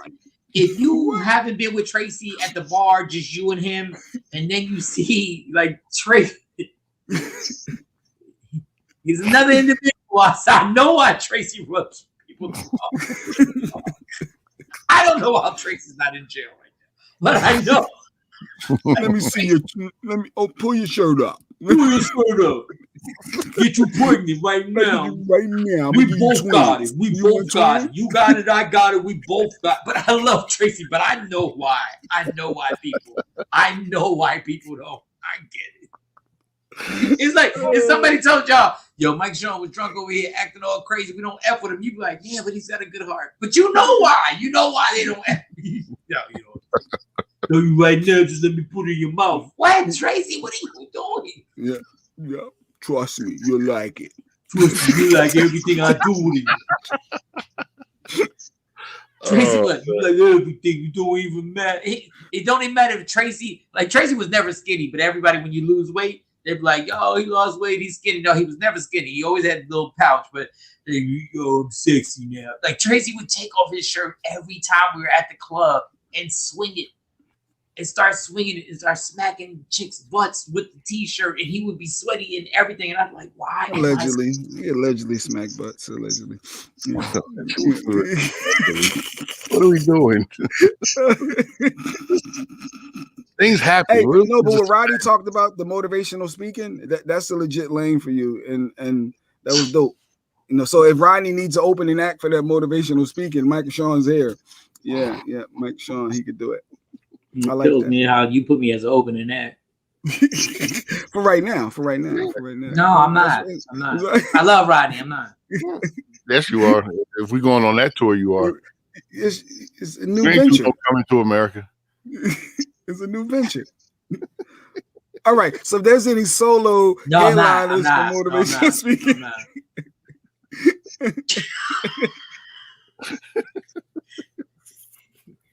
All right, we gotta take a break before your next guest. All right, so how much time do we have before CoCoa?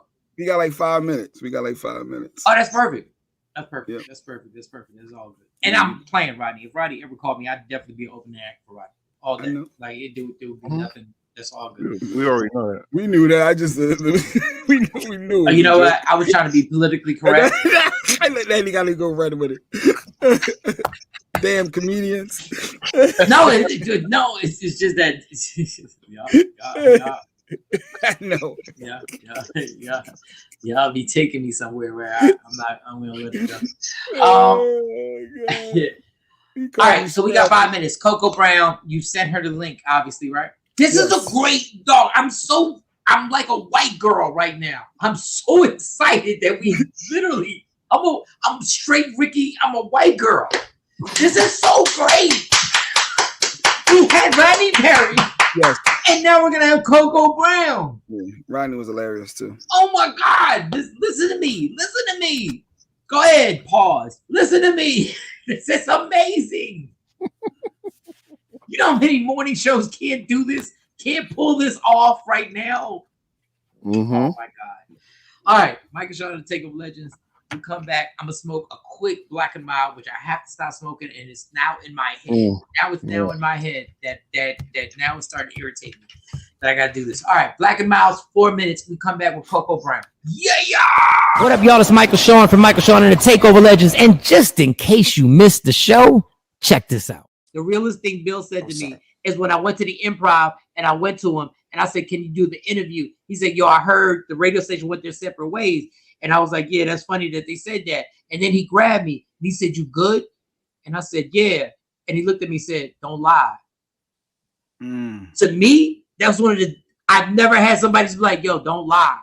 If you're not good, say you're not good." Yeah. Because I'm dead ass. You know what I'm saying? Because I'm like, yo, cats never want to admit they're not good, and sometimes cats not, and it would be the breakthrough so you can help them, because like I've had that happen so many times. I'm moving so fast and I'm not looking, I'm just talking, but I look you in your eye and I asked you seriously. I was like, yo, don't lie to me, tell me what it is, because you know the pandemic taught me that a lot of us is carrying this weight. We've been through this, we've been through that, and we don't want to kind of like open up about it, and we carry this weight on us, you know what I'm saying? And so, and I lost a few people like that. So when I asked you that, I was dead ass serious, because I'm like, yo, man, you ain't got a lot of me. I've been knowing you 20 some years, and there ain't no shame in that game. If you going through something and you need me right now, tell me so I know it's real. Don't have me like, and then 2 weeks or 3 weeks later hear something else. And I was like, I was right there, and I missed it. You feel me? So that's it was something that really touched me, and I thank you for that. I thought that was the kindest thing that I've had somebody ever do, to say, "Don't lie to me." And I just wanted to say that right here, because it was amazing, and it made me realize, like, I am good. But I was like, the same way you said, I said, I need to be asking other people the situation and not playing these games where I assume everything's all right. And when you said it, because it wasn't no Bill Bellamy funny. No. This dude grabbed my arm and said, "Don't lie to me." And I was like, "No, I'm all right. I'm good." So I want to thank you, Bill. Thank you so much. What you should have said was, "Bill, you have a role in How to Be a Player Part 2 for a Puerto Rican comedian." No, like if Gill ever needs, hey Bill, he the only Puerto Rican I know. I'm the only Puerto Rican. And mira, papi, it's all good. Whatever you need. Así, mira, I got you. Bill, thank you. Hey man, so God much, bless Bill. you guys, man. Thank you for waking me up, man. That was worth it, man. It was worth getting up early. You guys are awesome, man. Just keep grinding, man. I like what you guys are doing. It's funny. It's right now, and y'all in your hustle mode, so I feel it. I love it. Michael Shawn and the Takeover Legends. Your escape from reality. Right here on Free Agent Radio.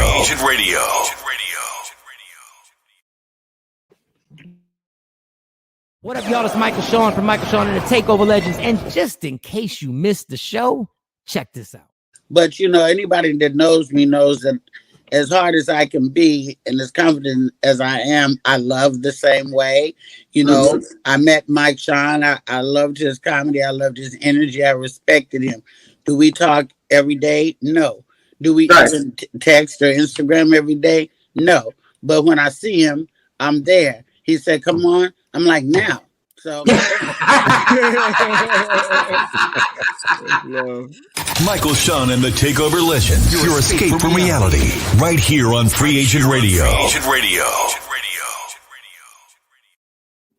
Oh, sorry about that, y'all. Michael Shawn and the Takeover Legends. We're having a Cam. Cam's not ready yet. Oh. He's in the green room. Oh. As you can see in the background, you can check us out on Media Room 360 and all the streaming channels. We got TV in the back. You see Lunel. Shout out to Rodney Perry, who joined us and made that happen. Hilarious. For no reason. My chest was hurting. God. She said, "Yeah, from the Scrapple." Hold on. Let me grab my energy drink. Hold up. Stay right there, Jay. Stay right there. Hold on. All right, people, while we're waiting, Mike will be right back. And he's back. That was fast. Yo, I got this C4, right? I got this C4. These things, I don't think, like, I don't want to say they're not healthy, but there's something about these things. I think I read the ingredients on them. Oh my God. But there's no sugar. But man, they give me get a quick joke. Oh, the Joe be crazy. Look, Cam just popped up. Cam, you got a chick in the house or something? We need no, not today. Not today. Cam is single. So we're waiting on CoCoa Brown? Yeah, we're waiting on CoCoa. Waiting on CoCoa. I was like, yeah, CoCoa is a big deal. My wife, she was telling me all about CoCoa's a big deal. CoCoa is somebody that we booked at our comedy shows. Where did I put my phone? She did our big room and the little room. Hold up. Y'all talk. She did Willingboro. We had her in Willingboro, New Jersey, and we also had her at what was that, Pennsauken. We had the big thing at the Y'all keep talking. What was the name of the spot? The Woodbine Inn. Woodbine Inn, yeah. Yep. Woodbine Inn in Pennsauken, New Jersey. Good morning, Afro Queen. Afro Queen. Good morning, team. But yeah, but CoCoa's a big deal, so it should be fun to talk with her, throw some things at her, and get to know her a little deeper, as I like to say. You know, you got questions? You got questions already set up? I'll probably do something a little different. I'll be trying to do something different for people, get to know them. So yeah, no, but what are you trying to do to CoCoa Brown? What are you trying to? I ain't trying to do anything. I didn't say anything. Because you're notorious. You're diabolical. No, we're not missing. You're diabolical. Good morning. Nice. Afro what is Queen, that? Yeah. Afro KWEEN. Well, you know what? Wait, good morning, Afro right back. Queen. That ain't Afro Queen. That's Afro Queen. Yeah, just Afro. You know what? You can, you guys, and shout out to Shorty Doo-Wop, Tasha up in here. If you ever want to call us 609-699-1386, you can always get on. You can always get on and ask these celebrities questions. Like CoCoa Brown, she got the Tyler Perry situation. She's just filming a movie. She's doing all that. Shout out to CoCoa Brown, who came out to our shows, like Cam just said, in Willingboro, when we were booking people. Like, we had this one comedy spot, right? So it was in Jersey. And we had Mike Epps, Kevin Hart, CoCoa Brown, Tony Woods. My God, we had so many comedians that literally Cool Bubba Ice. Shout out to Cool Bubba Ice. JB Smooth. How can we forget JB Smooth? Yes. Had him right in good old Willingboro, New Jersey. And we had him in Camden, New Jersey. For those who don't know what Camden, New Jersey was, me and DJ Cam, we were not supposed to be in Camden, New Jersey. Like, it was the capital murder of of America. Mm-hmm. They loved us though. And they loved us. And let me tell you about JB Smooth, the comedian. He got a standing ovation before, rest in peace, Bernie Mac. One of the most amazing comedians ever. JB Smooth was the first person that I ever saw had an intro that got a standing ovation. That me and him put together. Well, yeah. Mike. That was a little something we threw together. I had a lot to do with that. No, you just played the song. No. Cam, he did it in New York. It had a lot to do with timing. I helped him. My DJ skills. Oh my God. My DJ skills took it over the top, bro. Okay. Mace had that song. Dun, dun, dun, dun, dun, dun, dun, dun, dun, dun, dun, dun. So Cam's timing was impeccable. It was. But then every time I saw JB Smooth, the DJ was impeccable. I can only judge it on my performance. I can't judge it on the other ones. I just, Who is? Oh, can you put that comment with Stacey Mitchell, because like those were the days. We need to get back to that, Cam. Does Stacey Mitchell, like, does she know you? I don't know. Stacey Mitchell. Yeah. Can be playing that pimp role so crazy. Like, hell, I don't know. Learn from y'all. Watch out for years. Remember, I was the married guy. I was out there. Yo, JB Smooth is absolutely like, I saw a show when he came out to Texas where JB Smooth was doing a show and he ripped his pants. His pants ripped in the inner seam. And dude did 20 minutes on ripping his pants and turned that into, like, JB Smooth. My God. Oh my goodness! Shout to JB Smooth, and shout to all the comedians that I try and give so much love to, and I hope this platform gives me the point where I can bring D. Ray Davis. You know what? I'm going to text D. Ray Davis and see if D. Ray Davis will do our show. D. Ray Davis on Snowfall right now, being a real actor.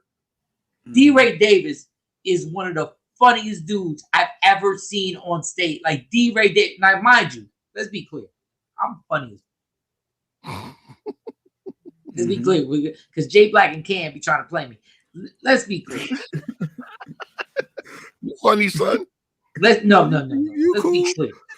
You tell jokes. You tell mad jokes. No. Let's be clear. Jay Black saw what happened. Jay Black saw the destruction I've done. Yeah. Now, alcohol might have messed up a few situations, but let's not get it effed up. When the Super Bowl happened, I was there. But D. Ray Davis is a fool. Yeah, thank you, Todd. D. Ray Davis is hilarious. You know what? Let's see. Let me see if I got D. Ray Davis's number. Mike, is he what's your call? Is he the one that plays the gangster? One of the villains to Franklin? Yes, he's one of his shooters. The brother. He's one of his. No, he's not his brother. Not the brother to the daughter. Well, never. Now I want to tell the storyline, but hold on, I'm trying to put a face to the name. Let me see if D. Ray. You gonna call him live? You see me answer? Let me call. I gotta call Coco Brown. Coco, good morning. Wait, is she up? Let me call her. I'll be back. She might be asleep. I'll be back. Hold on. No. Don't go nowhere because I'll call her too. We got to get Coco on here. She might be call him because Rodney Perry, Tosh, you missed it. He was hilarious. He was on for about an hour. Let's see if she answers the phone. Let's see if she answers. No, he is. Peaches.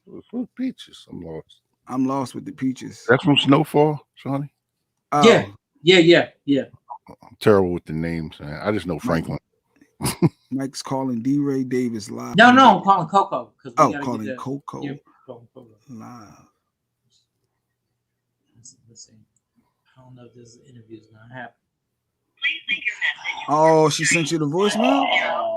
The Coco? Oh, mama's asleep. No, she's probably asleep.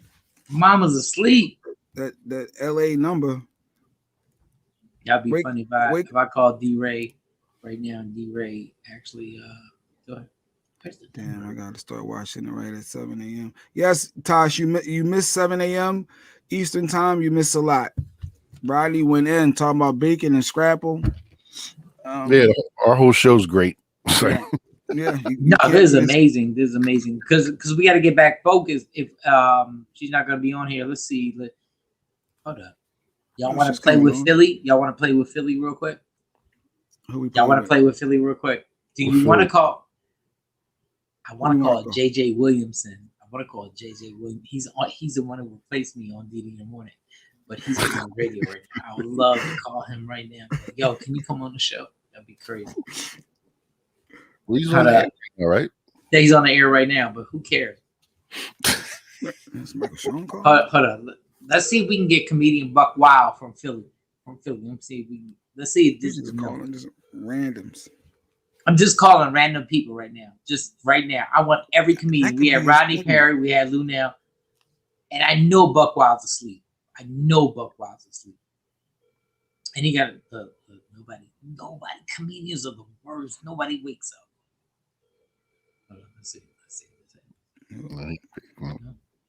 No.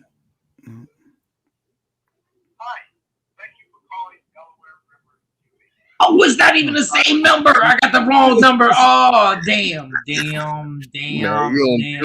Man, you don't know no Buck Wild. How about if we call Ray Grant? Hold up. How about we call Buck Wild? We're calling Ray Grant. We're gonna call Ray Grant. He don't know no Ray Grant. Like these people are gonna hate me for the rest of my life. Right here. Red. It's Michael Shawn. Hold on, practicing. Red. It's Michael Shawn. Man, your phone don't even work. Your phone don't even work. Oh, it's mad low. Gotta turn it up. Yeah. Turn it up. We'll get He's doing that. I'm gonna say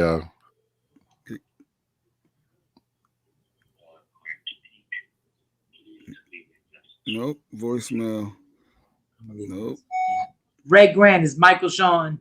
I got my morning show, Michael Shawn on the Takeover Legends. We're trying to get you on here. We just had, look, I'm going to drop names. We just had Rodney Perry. We've had Lunell and Bill Bellamy. We'd love to have you on the show. Please hit me back. Get that number. All right. Thank you. Can't say his number. To replay your message, press 1. Was it bad? Should I replay it, y'all? Nah, you don't need to replay it. We heard No. it. We heard what you said. It's like we heard. To cancel this message, press star. To mark urgent, press 1. Should I do urgent? No. No. Man. What are we doing here? That's too funny. First time leaving a message. Yeah. I put the urgent. I put the urgent. Yeah. You know, a whole lot of hope.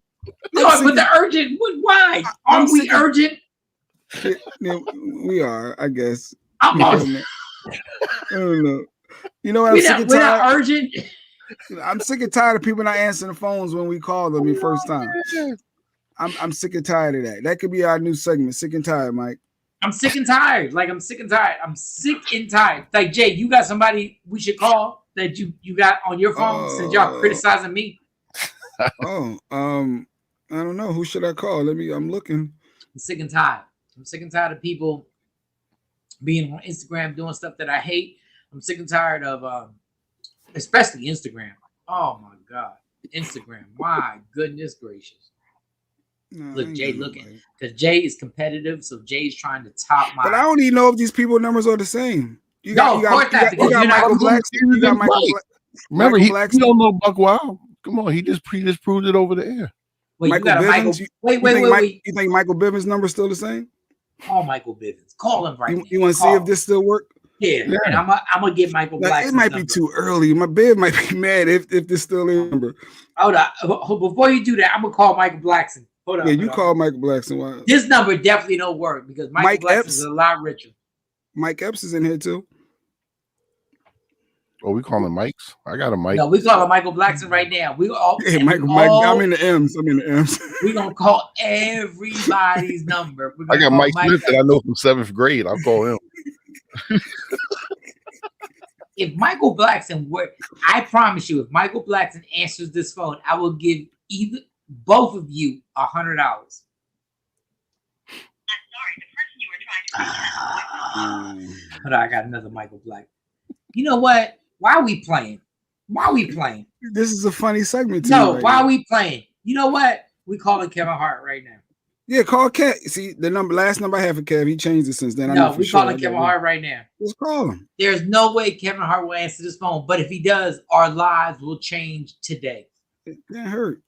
Mike Shawn, what you need? Damn, Kevin Hart's number don't. He down with the CIA. His joint don't even ring. 310, right? Yeah. Actually, I got too many different. I don't even know what number. Yeah, I'm calling Kevin Hart right now. It's called. Yo, Kevin Hart's number don't even ring. He's so it don't even ring, my dude. Like, y'all think I'm playing? I got it in here. Call Kevin Hart. Call.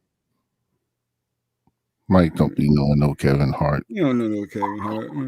Mike ain't used to do no shows with Kevin Hart back in the day. This is Kevin Hart's supposed number. This is one of Kevin Hart's supposed numbers right now. We're gonna call. If Kevin Hart would have answered, our lives would change right now. Right now, my dude. Right now. I want this to be a promo. Shawn Scott, make sure the numbers where you see it. This is amazing right now. I'm sorry, but the person you called has a voicemail box that has not been set up yet. Nope, not set up yet. They didn't set it up yet. Yeah.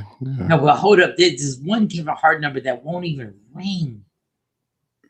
Like, it's this one number that won't even ring. This has to be the number. Like, Kevin Hart must be part of something.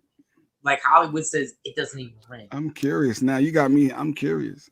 It won't even ring. Look, this is an actual number. Why would it ring? Oh, it won't.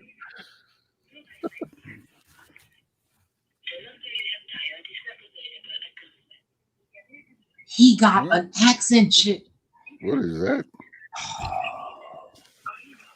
That was fun. That was fun.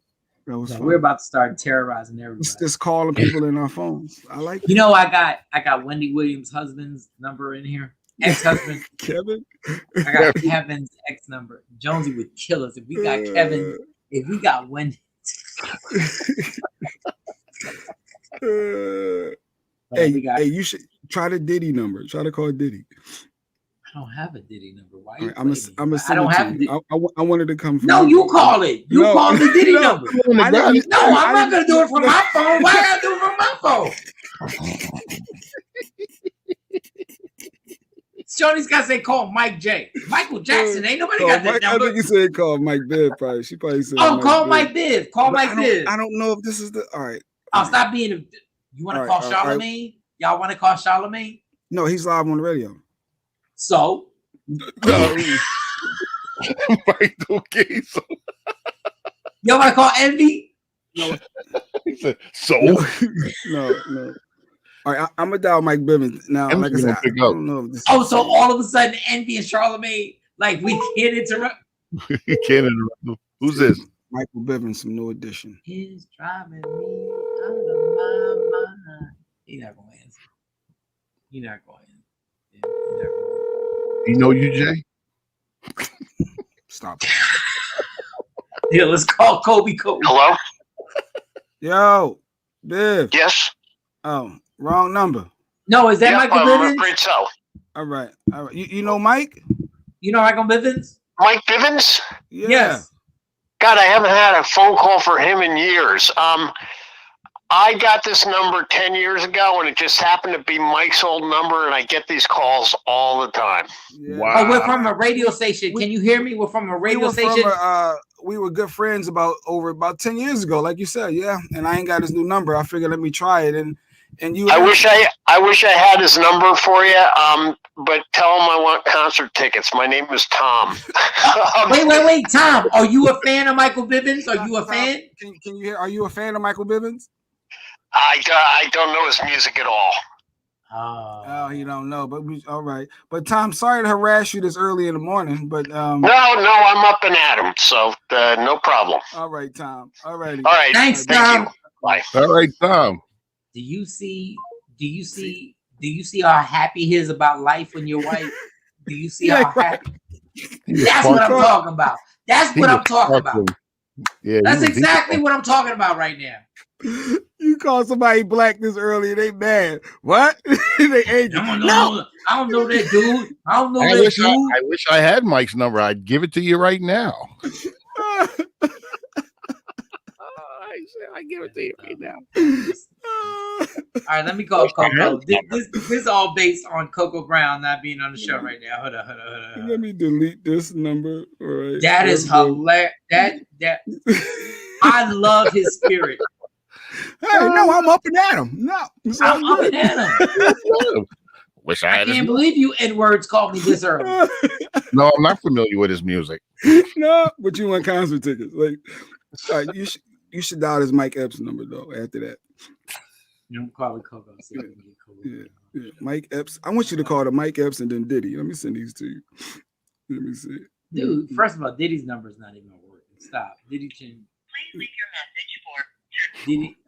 I was just thinking that happy mofo, nice as I don't know what to. Yeah, exactly. Like exactly. All right, who else can we call? Since we're missing a guest right now. We're missing a guest. Let's see. Who can I call? Let me check my whole. Yeah, I just sent it to you. Just call that number. Y'all want to call? Y'all want to call? What number is that? That's Mike Epps. That's Mike Epps. Mm-hmm. Call Mike Epps. Call him. Mike Epps gonna be mad. Let's see if Mike Epps is.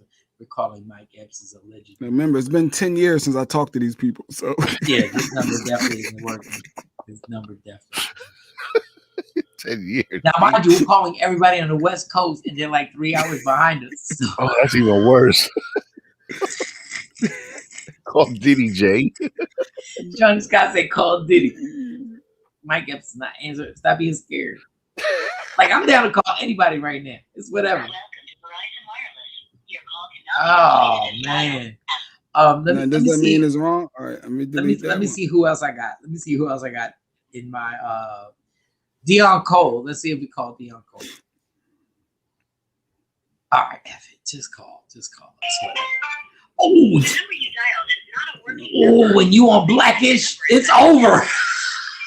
Dion Cole is like, I'm not playing with y'all.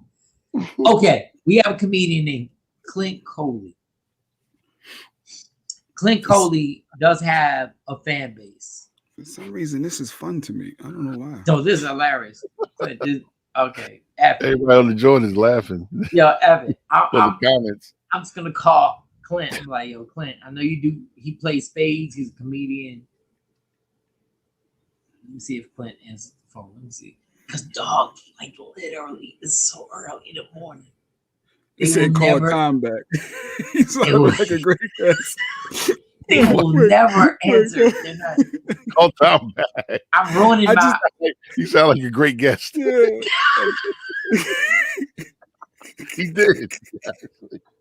We should have done more. Jay Black is so racist. He shut him down. He's like, yeah, I did. I was ready to move on.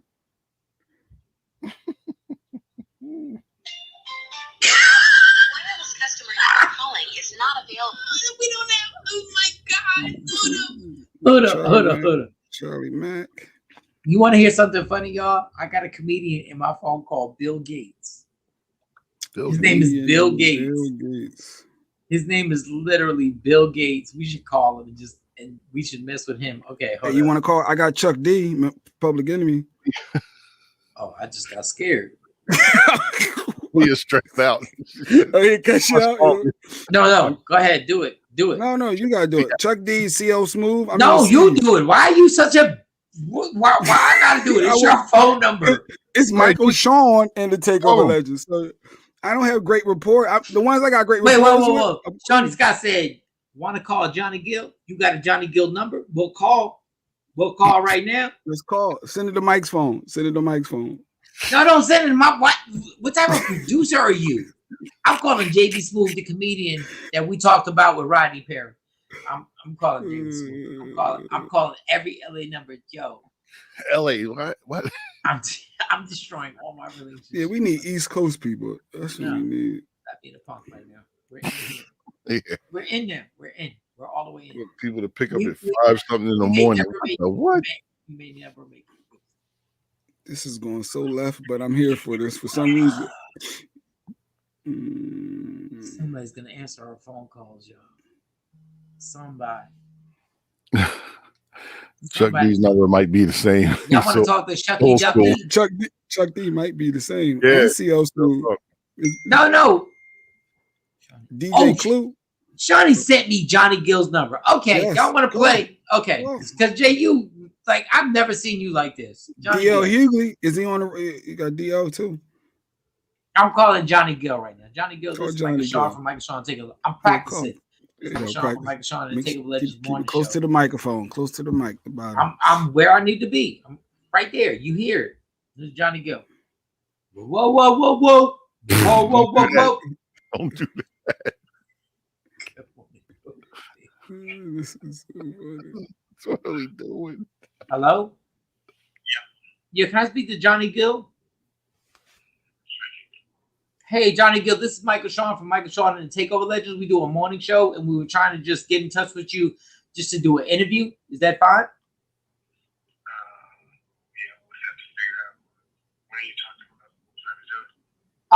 Actually, we were thinking right now. We just happen to have your phone number, and I've worked on Hot 97 with Miss Jones in the morning. I've worked on K104, DD in the morning, and we were just trying to get an interview and seeing if it was possible to get you on our morning show on Free Agent Radio.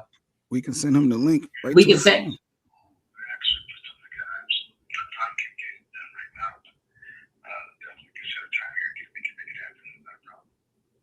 Oh, well, that do you think we can do it tomorrow?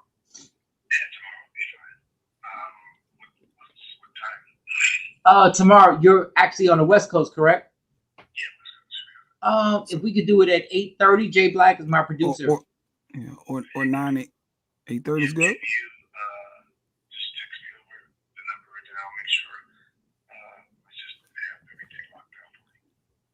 Okay, so we would just use this number? Johnny, first of all, let me tell you something. The fact that you were a part of New Edition, I don't want to start this interview right now, but you are the voice that you did, and the fact that you were so humble and being able to understand that you sing the hell out of everybody, like the fact that I know you did not want to sing Candy Girl is amazing. Like, Candy Girl's an amazing song, but I know your vocal skills are on that Luther like level. So if we can, I guess we do it tomorrow. Yeah, absolutely. All love. So just text me in the call number. The time stuff. We'll pull together for sure. It's amazing. All right, we got Johnny Gill, ladies and gentlemen. And if you want to Google Michael Shawn on Hot 97 with Jonesy in the morning and Dee Dee in the morning, we will call you literally. We'll call you. You sure? Are you in the bed? Like, we can't get you on the StreamYard right now. We send you the link.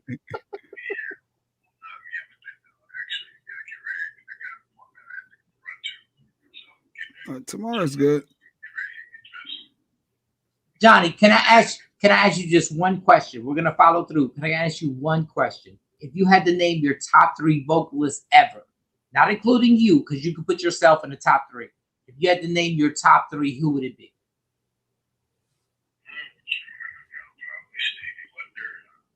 Thank you. And who would be the third one? Who would be the third one?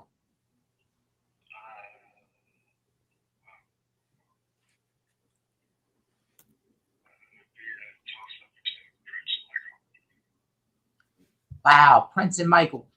That is a tough one. So who do you pick? Like, are there different challenges when you talk about Prince and Michael? Vocally, who do you think would get the edge? Tomorrow.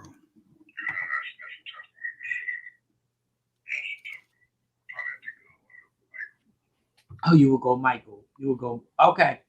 Greatest group ever. We have fun tomorrow. Tomorrow. Would it be like greatest group? Like one of is it the Jacksons? Is it the Barge? Because I have a producer who does not respect the Barge. He does not respect what the Barge has done.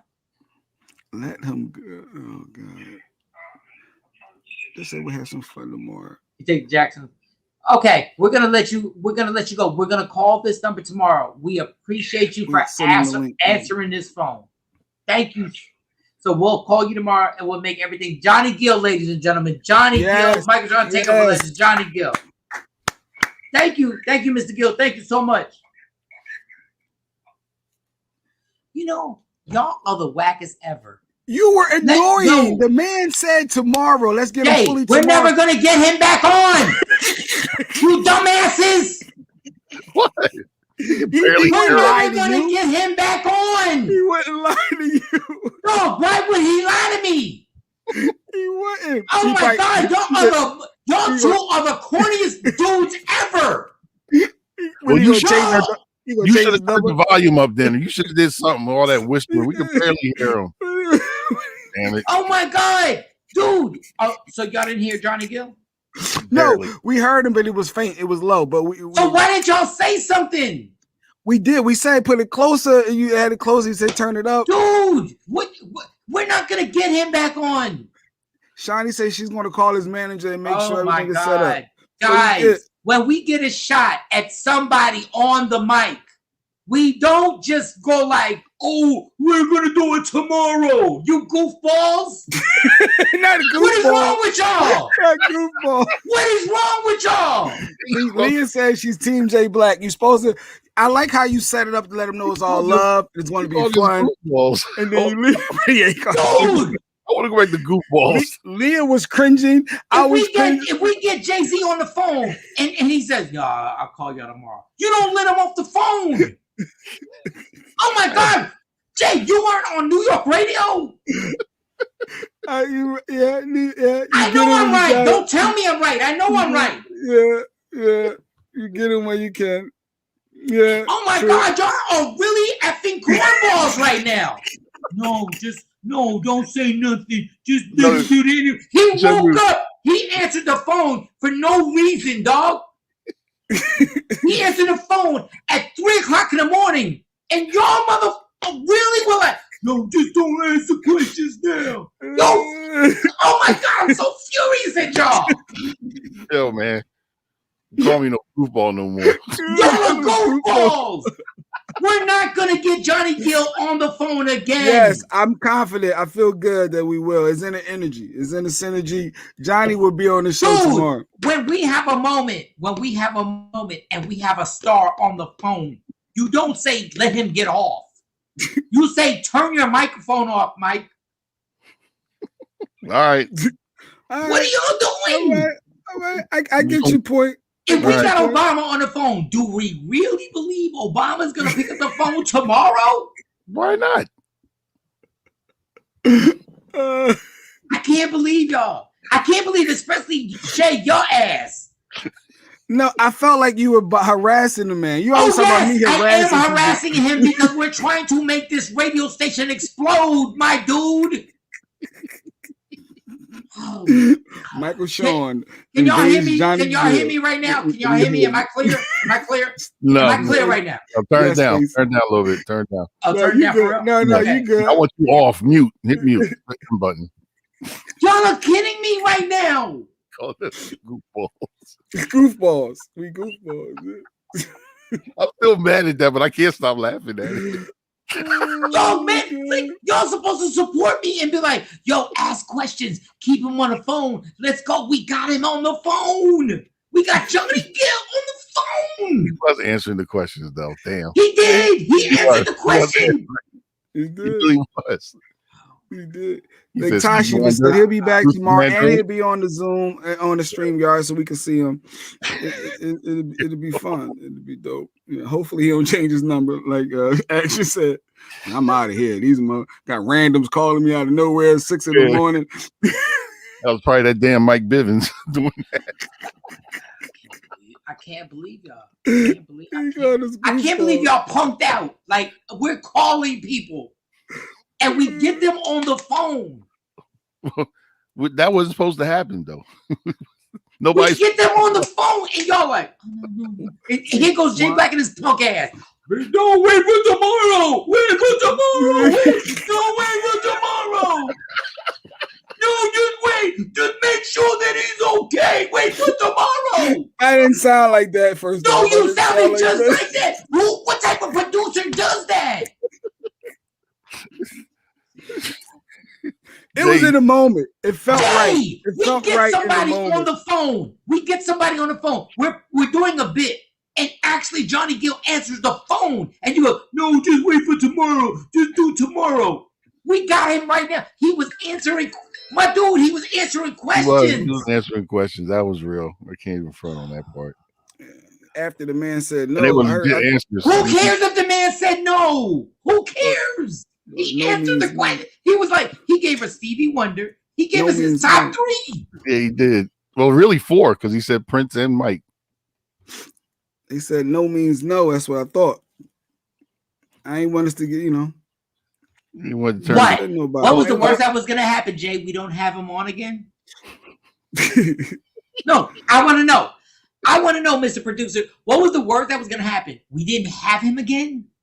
Could have offended the man. Like, you got to respect somebody. And guess what? And what would have happened? We didn't have him. Oh, my God. Mm-hmm. I can't. It just reminds me of that story that was in the news yesterday about Snow White Sleeping Beauty. How they got No, I'm not going into the story. I'm not going into the story. They canceled. No, I'm the not. prince. I'm not Because he didn't follow her wishes because she was unconscious. You can't be kissing people. I support you, but you can't kill the interview before it happens, Mike. Thank you, Leah, the rational one.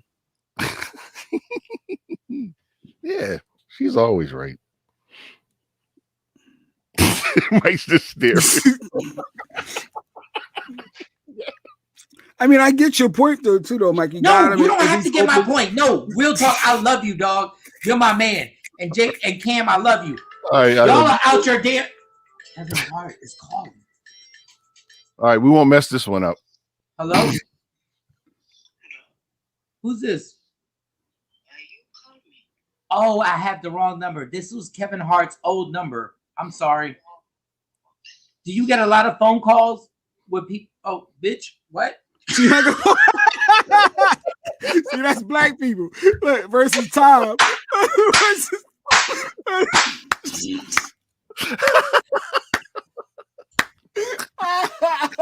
She banged on you. You didn't hear that curse word you said.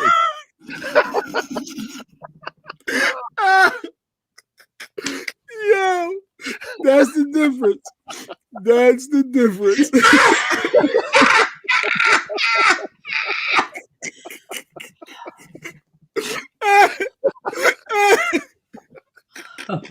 You should call back and say, "I'm sorry, I believe we were disconnected.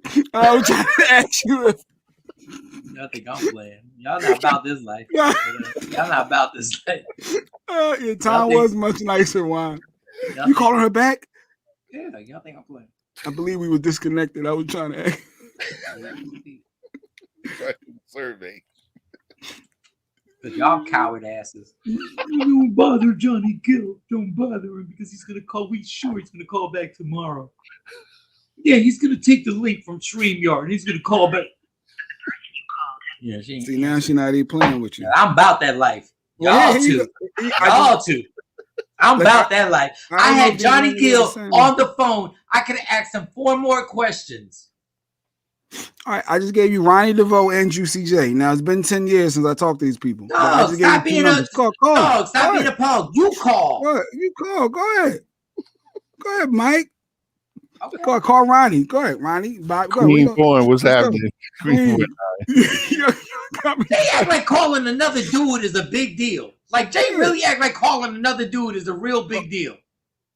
Hold up. Who you calling first? Okay, here. I'm gonna call Ronnie.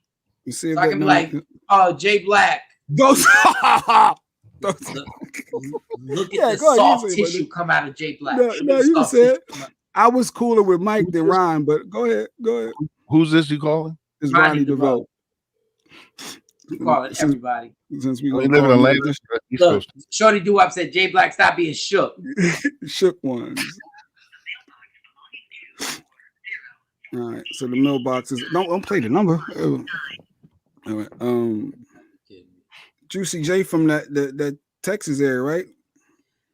Good morning, Boo. See you in a half hour. What is that? Was that Coco's number? I think Coco got the wrong time. Maybe she got the wrong time. All I know is that y'all are amazing to me, man. Man, y'all are amazing to me. That was funny though. That was fun. Oh, we had Johnny Gill. We could have had promos with Johnny Gill for like another 10 minutes. Couldn't hear him. Because nobody told me to turn the gain up. Y'all cats are amazing. All right, y'all cats are amazing. All right, Mike, you're right. We folded under pressure, man. We folded. 2 seconds left. I called a timeout. We didn't have no more timeouts. No, the person, and Cam, thank you for that. The person that folded was the producer of the show. Oh, here we go. He going back to me. How is that not you? Back to me. I'm thinking of production and producing of setting up tomorrow properly. Dog, so that's what my mind when you have a moment, the man sounded so irritated, but yet confused. Okay, so what? When you have a moment, what do? You got to take it. I know generally you take it. You take the moment. I get it. I'm mad at myself that I listened to y'all. I'm mad at myself that I literally listened. I should have kept him going. I should have sang woo, woo, woo, woo, woo, woo, woo. I said, you ain't want to sing Candy Girl. I know but I didn't want you. You started to offend him. I felt. I don't give a damn. We're trying to make this thing pop. When you said that, he actually laughed too. Yes. Why did I listen? Why do I do this in my life? Why do I listen? You hear him snicker like, yeah, you got it right. He didn't want to sing Candy Girl.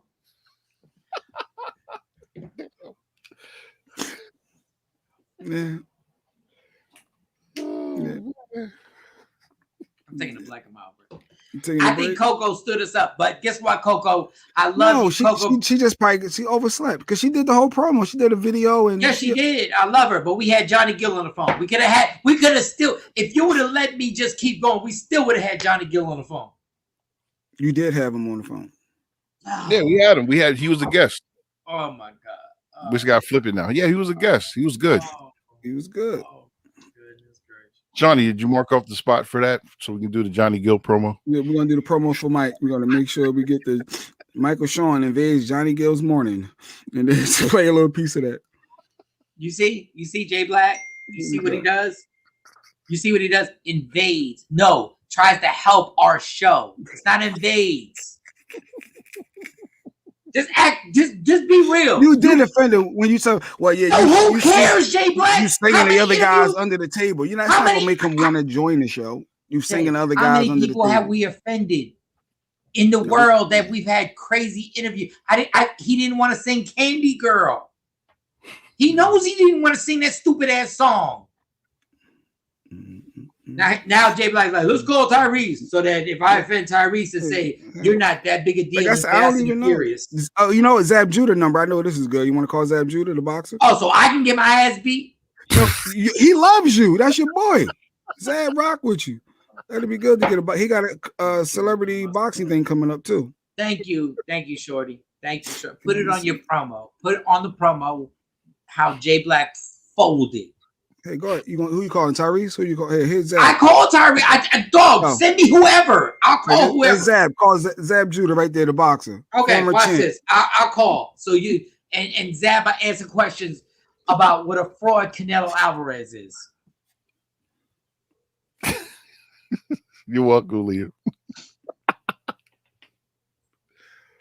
Oh man.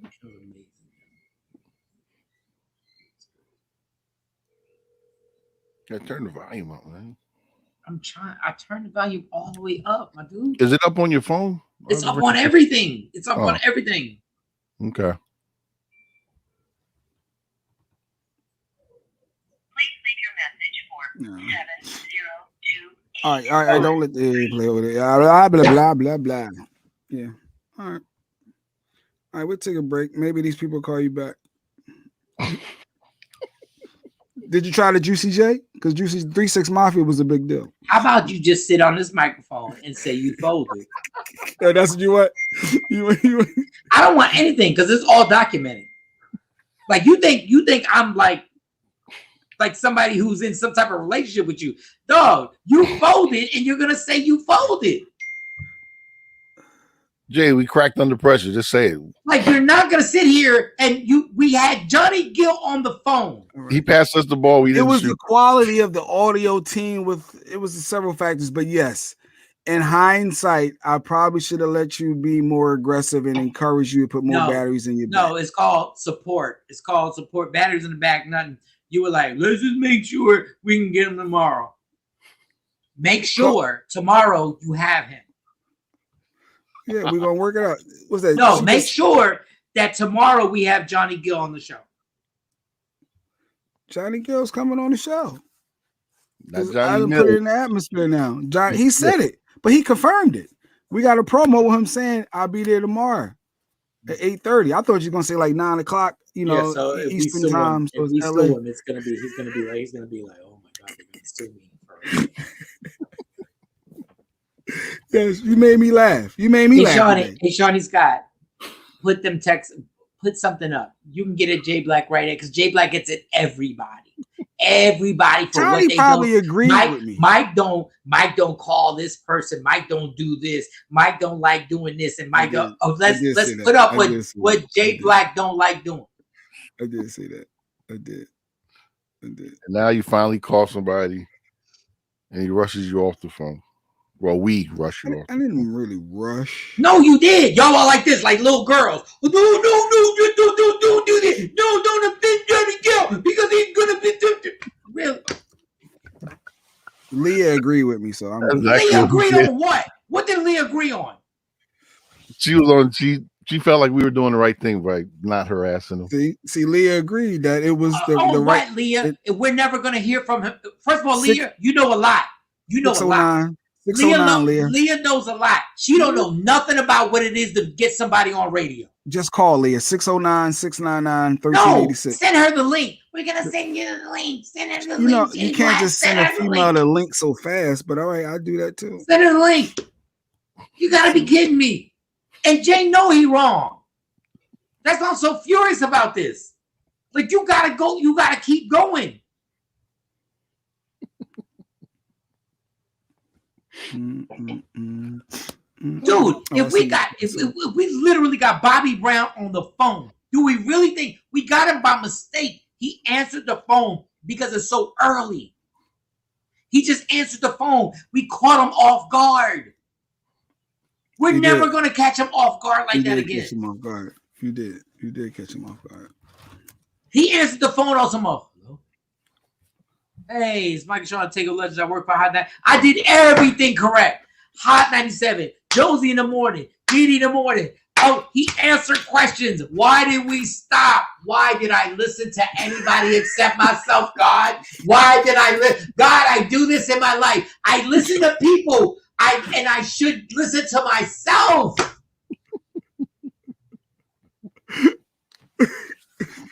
It's still a great show today. No, it was, man. It was really good. This was very entertaining, to be honest. Like, go ahead, Leah. Come on here and defend this, Leah. Go ahead, Leah. Come defend this nonsense. Oh, God. Hold up. You know what? Damn it. Y'all want to play? Did you ever call Michael Blackston? You don't say this. Yes, I called that. The number wasn't whatever. See, she don't want to answer the phone. She don't even want to answer the phone now. No, Leah's going to. She just texted me that she's logging in now. She said 1 second. She's logging in. Yeah, I need the voice of reason. There is no voice of reason. I know what we were supposed to do. Nah, I know what we supposed to do. We messed up. We messed up, man. We're supposed to Brody an interview. You know, Mike, I'm with you. We messed up. We did. Thank you. We folded. I know I folded. I'm not going to hold you. Thank you, Ken. Shawnee just sent Tito Jackson's number. You don't want to call Tito? You want to call Tito? Tito ain't even alive. I don't think Tito's alive. I think Tito died at a mic check. Tito ain't died. Shut up. Yeah, call Tito. Call Tito. So Jay Black maneuver. This is tomorrow. So we got Johnny Gill tomorrow. We got Tito. God sent this to us. CoCoa fell asleep, and God sent us Johnny Gill. God sent us Johnny Gill. I think I just heard Leah pop in. I think I heard Leah. God sent us Johnny Gill. Good morning, Leah. Good morning. Good morning, y'all. Good morning. Talk to Jay Black. I gotta pee. Talk to Jay Black. No, he don't want to hear it. He don't want to hear it now. I gotta pee for real. I'm normally on Mike's side. We had a good week last week. Yeah. Everything's back to normal now. I think everything's back to normal now. No, he wanted to get off the phone. I heard him. Yes, he wanted to. So even if y'all wanted a future interview, in my opinion, or something to fall after that, if you didn't know when to stop, you could have damaged that. Like, what if y'all want to bring him back in a month? 2 months, something pops off. Right. Mm-hmm. Yeah. What Mike is going to say is he's not coming back anyway. We should have just captured that moment. No. In New York radio, you seize the moment and do what you do. What is he? The male version of Wendy Williams? See? Wait till he come back. There we go. I just said your position. Leah said if you want future relationships. You don't know my position. You don't know my position. Say it again, Leah. If you want, go ahead. Say relationships and building for the future. Mike, I thought it was good. Look, he's looking irritated. He's looking all off to the side. I thought you did great, but there was a moment where you could tell he just wanted to get off the phone.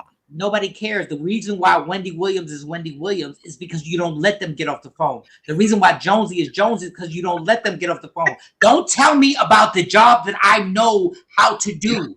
And Jay Black folded as a producer. You don't stop. TMZ doesn't stop when they get that artist at the airport. They don't go, oh my God, we're not going to ask that other question. He was there. We caught him off guard. He answered the phone. He answered my top 3 questions at 3 a.m. Leah, this has nothing to do with you. At 3 a.m, he answered these questions. At 3 a.m. He's never going to call. He's never going to call us back because he's going to realize at 12 o'clock, he's like, who the hell was I even talking to? Don't tell me my job. Listen, people, I don't tell nobody their job. I know my expertise. My expertise is I know how to entertain people on stage, and I know how to do this radio thing. And Jay Black folded in. He was one of the worst producers ever right now. Ever. Because normally I would be behind the scene. Keep going. No, yeah, normally. Yeah. Normally I would. You're right. Y'all gotta be kidding me right now. God put it in our lap. We could have been like, yo, did you really? How much didn't you like Bobby Brown?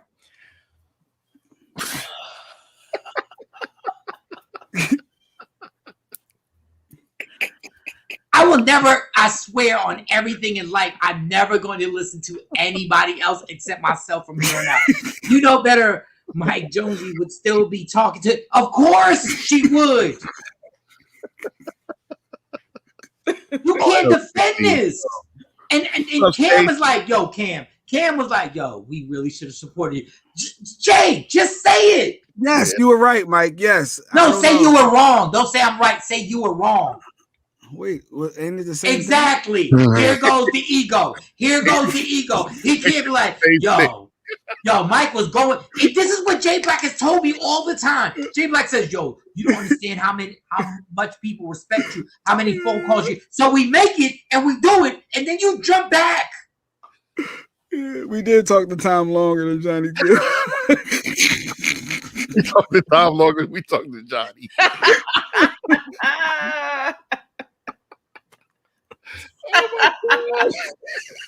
Yeah, I'm up. Yeah. Oh my goodness. I wish I had his number. I would give it to you. Yeah, if I had it. Yep, I need some concert tickets. But he was a lot clearer too. Tom was a lot louder. We couldn't really hear Johnny, Mike. It was real low. To be honest. But yeah, we didn't capture it. I wasn't in a New York mind state as I usually am. New York radio, that mindset is go hard, boom. Yes. But since we in all these homes and Roku and Amazon, I said, okay, maybe we got, I don't know. Okay, no, that's not an excuse. Yeah, Mike, you were right. Mike. Oh, Jay Black. No, I mean, honestly, normally, Leah. Wait a second, Leah. In all our 20 years. You want the smoke? How was I wrong, Leah? Mike. You want the smoke? How was I wrong? Mike. I just told Jay Black to stand firm in his position. If he believed what he believed, then why are you folding? He's folding. Because he was wrong. Because in radio, in all the these entertainment years, business, when you have a moment, you take full advantage of the moment. Take the moment. We always have. Yeah, 20 plus years of doing this. Yeah. Yeah, you take the moment.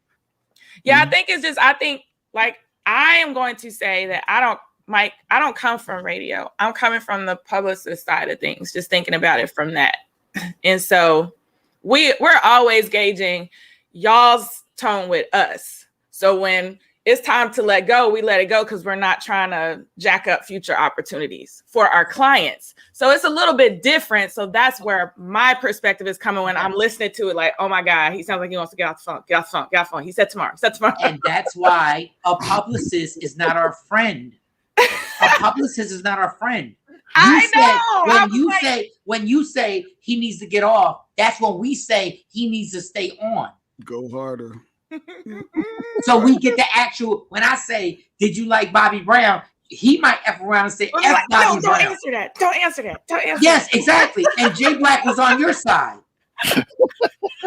Maybe Jay Black has a future in PR. No. He's got it. Jay Black ain't got no future in PR. He ain't got no.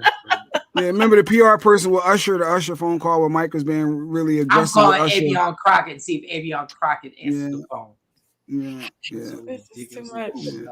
I'm so On a Wednesday. Oh my gosh. On a hump day. On a hump day. Yeah, it was oh man. Y'all are funny. Yeah, it was definitely how we planned it. This is how we talked about all this last night. This is what we said. We're gonna Avion talk Crockett about ain't answering the phone. we're Can't gonna get talk about Avion bacon. Crockett, but I got Johnny Gill on the phone. But Jesus. We're gonna talk Can't about get bacon and Avion scrapple. Crockett. Then we're gonna get Rodney Perry on. Nobody for cares an about hour. your and you know what? Eat more scrapple, Jay Black. I want you to eat scrapple for breakfast, lunch, and dinner. And then after that, CoCoa going, she gonna still be asleep, and then we're gonna just randomly call people, and Johnny Gill gonna answer. We're gonna get a couple words out of Johnny. We're gonna make that out of a promo. And then that was all I'm part so of the plan. disgusted right now with myself. I'm not even disgusted with y'all. I'm so disgusted with myself. Why did I hang up that phone? Now, if Johnny comes on tomorrow and we have him on the screen, would that make everything right? Oh, it's gonna be great because we're gonna be able to recap all this. I believe in Shawnee. Shawnee made it all happen. She said she was Johnny Gill's not coming on the show. I believe in Johnny Shawnee. Gill's not. I believe. I'm gonna do a video right now. Shawnee, if you're there, I believe in you. Hey y'all, this is Michael Shawn on Instagram. We had Johnny Gill on the show, and Jay Black folded like a badass producer, and we'll never get him back on the show ever again. Why would you put that on the universe? Bye. See, that's negative. Yeah, we don't do negative energy here. That ain't the universe. It's not what we do. That's not what we do. We don't do negative. Yeah, we're gonna hear about this for like the next 60 days, guaranteed. I don't care who we get on this show. No, I got to get some big people now. Now I got to really reach out. It don't matter. It's always gonna come back to the Johnny Gill. I'll send some folks y'all's way if I get anybody. Who you got on your list, Leah? Who you got on your list? Who you got on your list? I'm trying to think of what was coming up because I just did Devon Franklin and all his stuff came out yesterday. Yes, so God bless him. God bless him. I don't want to say nothing disrespectful to him. No, he was a good guy. Like he wasn't Johnny Gill. He wasn't Johnny Gill performing with Bobby Brown and New Edition and Steve Stacey. Okay, who you get? Don't matter. Try again. Try another one. Try another one. No, I'm not gonna try another one because you're just gonna shoot it down. I love you, Leah. Leah, I love you, and I know Leah really messes with us for real. Like she really does because she's in the middle of this craziness. She don't understand how if this would have been done to Jay Black and we would have folded on something, we would never hear the end of it. We would never hear the end of it. We would never hear. If I would have folded and been a punk on my interview, Jay Black would be like, what? Mike. But he would have done it in a passive aggressive way. So go ahead. We would love to have that gentleman that you mentioned. Let me just fall back. We would love to have him on the show. I was thinking whatever came through, I'll just start sending people y'all's way too when they're coming through for all of their like press ops. I'll just say, hey, there's this radio show that's amazing, and then y'all get them too. Thank you. We would love that. We would love that. Thank you. Absolutely. Thank you, Leo. Thank you. But I know it's not Johnny Gill. You never know. Johnny Gill may come through. I think he's going to be here tomorrow, Leah. And then, I do too. I believe in Shawnee. She seemed like a person of her word. She gave you the number. Mm-hmm. Right. Yeah. Shawnee's our Johnny Gill plug. She's going to make it honestly, if she's the plug between the manager and the publicist too, like if I get a direct call that just said, hey, this happened, blah, blah, blah, blah, blah, I'd make it happen. Hey, Shawnee, do you think it's going to happen? Shawnee, put a text up if you think it's going to happen. Just put something up, Shawnee Scott. I believe she'll do it. No, and be honest, Shawnee, don't just make this. I see you, Sexy Mo. We coming. I see you. This was too fun. I have not cried hard in a long time. We can see who's in Sexy Mo's phone. Mo can probably call some people. He doesn't care. He doesn't. Yes, he would. I'm going to see. I believe in Shawnee. Thank you, Shawnee. He would have went off. No, I'm asking you. Do you think he'll be on the show tomorrow? He said yes. She's saying yes. He would have went off if he was really pissed at you. I don't care if he's pissed. Like y'all got me effed up. Y'all got this whole thing confused. We don't care if you're pissed. Normally we don't. You're right. I'm gonna give you that one. You're right. We're gonna ask these questions. But I just needed to rally up. But you know what? Real talk. I'm mad at myself because I bitched out. That's how you know when you start. I can't even. No, I'm mad at myself because when I'm on stage and there's a joke that I want to say and I don't say it, but I should have said it. That's my fault. So since it's Michael Shawn and the Takeover Legends, it's my fault. It is my fault. I should have kept him on the line, entertained him, and got something that nobody else got because he answered the phone at 3 or 4 o'clock in the morning. He will never be that vulnerable ever in life. He answered that phone because there was probably a chick next to him, and he was like, "Yo, I forgot to turn this off." He was like, "Hello." Well, with the rumors, I'm glad it was a chick. I'm glad it was a chick. Don't get tough now, Jay. Don't get tough now. Don't get. I'm glad it was a chick now. Don't get. You should have said it when he was on the phone. You should have said, "Oh, were you so and so?" You should have said. Don't get all controversial now. Don't get all. Oh, I'm glad it was a. No, don't get all over the top now. Touche. Just get. Thanks, Leah. Leah, we Thanks, don't get y'all. more. Hey, Leah, Thank you we for love you jumping so in. much, and Love y'all everybody, too. anybody that you want to send to us, we really appreciate it, and we really will take all the interviews. So I just want to get you caught up and understand the dynamics. It's fine. It was funny. I'll be back in the comments. Okay. Bye, y'all. Bye. All right, big sexy mode. My mouth is wide open, Jay Black. Why, Mo? Why is your mouth wide open? No, it's just Takeover Legends don't. No, let her talk. Let her talk. I just felt like, I'm siding with Michael Shawn. Takeover Legends don't fold. What happened? You so hard on everybody else. What happened? What happened, Spanky? I got caught up in a moment. I lost my sense of self. I think you need to put his Takeover Legends card on probationary status right now. I think he need like a 20-day probation or something. I'm gonna let Mo talk. Johnny's going to be here tomorrow. That's going to make it all right. It's going to make it all better. Oh, by the way, Mo, your mic sounds great. Yeah, of course it sounds great today. Thank you. So allegedly with Sexy Mo. Go ahead, Mo. Go through it. So Michael Shawn, a hit dog will holler. That's all I gotta say.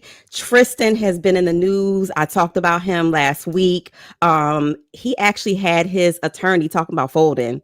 He had his attorney send Sydney Chase a cease and desist. Now, if y'all realize, she recently claimed that she had sex with him since he's been back in Chloe's good graces, right? Mm-hmm. Now, she said, I got the text messages to prove, I got the receipts for this. Of course, Tristan is pulling the whole Bill Clinton. I never had sexual relations with that woman, whole thing.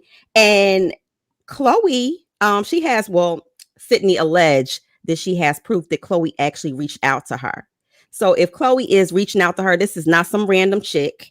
And I want to see how this unfolds. Now, Vivica Fox chimed in on her talk show and said, hey, stop right there. Stop. Yeah. Just stop. Pause right there. Vivica Fox. If you don't shut your old overly ass up right now, like stop. Can you please stop, Vivica? Like, I love Vivica Fox. She's speaking from the auntie perspective. That's your auntie. Uterus is out of order. Your uterus is out of order. Your ovaries are out of order. Stop. You just want to smash Tristan Thomas because you were sitting on a stage on the MTV Awards with 50 twerking before we knew what twerking was. Okay.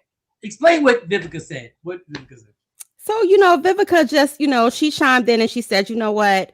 You really need to stop being a doormat, Chloe, for him. And what kind of foundation are you setting for your daughter? Like, this is your daughter's father. What kind of foundation do you want this man as a role model for your daughter? You said Chloe's a doormat?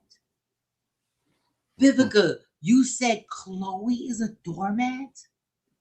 I think she's just speaking on the mistreatment. Not just because, she is letting Tristan smash again, but just for the treatment, because he is a repeated offender. It's not like he cheated once. It's always something in the news about him smashing some other chick. And she's a Kardashian. Vivica's like, I know it's a whole bunch of brothers lined up Vivica. At your doorstep. Why you keep going back? You know how many repeat offenders Vivica's had in her life? We're really gonna listen to Vivica Fox? That we're really gonna listen? That's because to Vivica is an OG. Vivica is an OG. She's just old. She's just old. She's just like, old. Girl, don't waste your time. I've been there, done that. Don't waste your time. That's what she's trying to tell her. Hey Jay, shake it off, Jay. Like, what's wrong? I was looking up the people that Vivica Fox dated. Dude, like, I mean, of course we're really gonna listen to Vivica Fox give advice to another woman who has filthy more money than her, and we're really gonna listen to Vivica. Dog, I don't know what it is. I don't know what it is with me today. I need to jump out a window. I don't get what's going on today. We're gonna listen to Vivica Fox. But you know, sometimes Auntie got them jewels, you know. From Auntie is whack. Auntie is just used to be hot. She dated Dennis Rodman. Wow. Auntie got that comeback. She got that snatch. Shamar Moore. She done had all the greats. She had the runway. She didn't have greats. She had Shamar Moore. At that time, Shamar Moore was popping. I'm dying. At that time, Shamar Moore was popping. So you're gonna take advice from Vivica Fox. I'm not saying that Chloe's by the gonna take time advice Khloe from Kardashian. Oh, it's CoCoa. Oh, y'all talk. I gotta turn my mic. Hey, girl. So again, that's Auntie. Sometimes you guys take a little. Yeah, we muted him. Yeah, we were supposed to do the interview. Around. Yeah, he thought he muted. He never sent the, hold on one second. Hold on. Hey, Jay Black. Coco says you never sent her the link. Ooh. I'm looking at my text. Jay Black, you're doing a bad job today. I'm looking at my text messages right now. Probation, Mike. Put him on probation. Yesterday, this morning, maybe you sent me the wrong number for CoCoa. Oh my God! But all I did was copy and paste. I sent you the number. Hold up. You slipped. CoCoa, we're gonna send you the link right now. I so apologize. She's up, and I sent you her number. Yep, I'm gonna forward this to you, and then you can forward it to her because I texted. No. I'm talking about Jay Black. Jay Black's been. Hey, CoCoa, I gotta talk to you. We had Johnny Gill on the phone. Wait till you hear about this, girl. We had Rodney Perry today. Hold up. I gotta make sure. Why you here, Rodney? You in trouble. We gotta get you in trouble. Crazy. I got the screenshot here that I sent it to her yesterday and then this morning. Mike gave me the wrong number. Mike, you gave me the wrong number, obviously. How did I give you the wrong number? Now you want to pass the buck. Hold on. We on the radio right now. I'm gonna send Jay Black. I text her. Jay Black.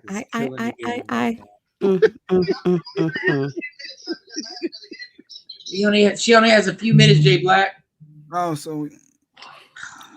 What are you doing today, Jay Black? No, you got to keep going, Mike. She ain't got a few minutes. She really got more than that. Let's keep going. Let's just get her. I don't know how to send. It's like, okay. I just forwarded it to you. Just forward it back to her. No, Rodney. Yeah. Jay, what did you send me, dog? You in trouble? You're killing me today, dog. You in trouble? No, just forward the link. What link did you send me? In your text messages, Mike. All right. See, Cam, when I was an intern, Jay Black knew me back like when I was an intern for the radio station, right? He used to give me so much help. You know, it was okay, but you messed up here. It was all right, but you know, you messed up there. He used to be so hard on me. Luckily, I'm not a crier. You're not a crier. All right, let me see. Tell me if you get this, CoCoa. I just sent it to you right now. He's messing up today. Oh, big time. I just sent it to you right now. Tell me if you get it. The sideline seat to this whole show. It could have been my bad, but tell me, see it in your phone. Because I might have sent it. I might have sent it to. Yes, that could have been my fault. Thank you, people. That could have been my. No, she's trying to save you because I don't have it locked in. No, Mike sent me the wrong number. He sent me the wrong number. It's all good. It happened. No, I'm not gonna say it on here. Yeah, no. Let me get off the phone with you right now, and I'm gonna call you right back. I'm gonna send it to you right now. I'm gonna bring you down. I'm gonna take you down. All right, bro.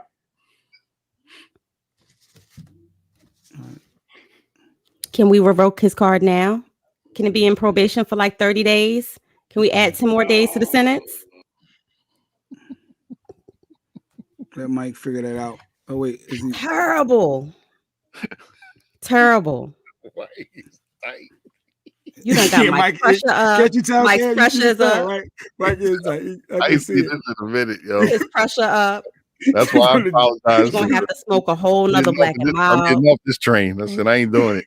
Oh no, I'm staying on it because I just want to see the show. No. I ain't talking about the J part. I'm talking about the Mike part. That's why I said I'm an old man. I'm apologize. We should have did that. Yeah, action. That Johnny Gill story is never, unless Johnny come on tomorrow, it's never going to work. Yeah, we'll never hear the end of that. Yeah, Shorty do. I don't care who we get. And Jay Black, you done messed up. I needed a drop from Johnny Gill. You done messed up the whole situation for me now. No.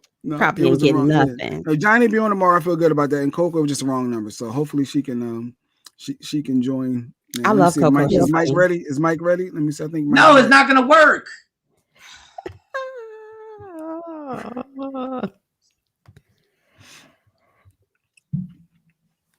We good money?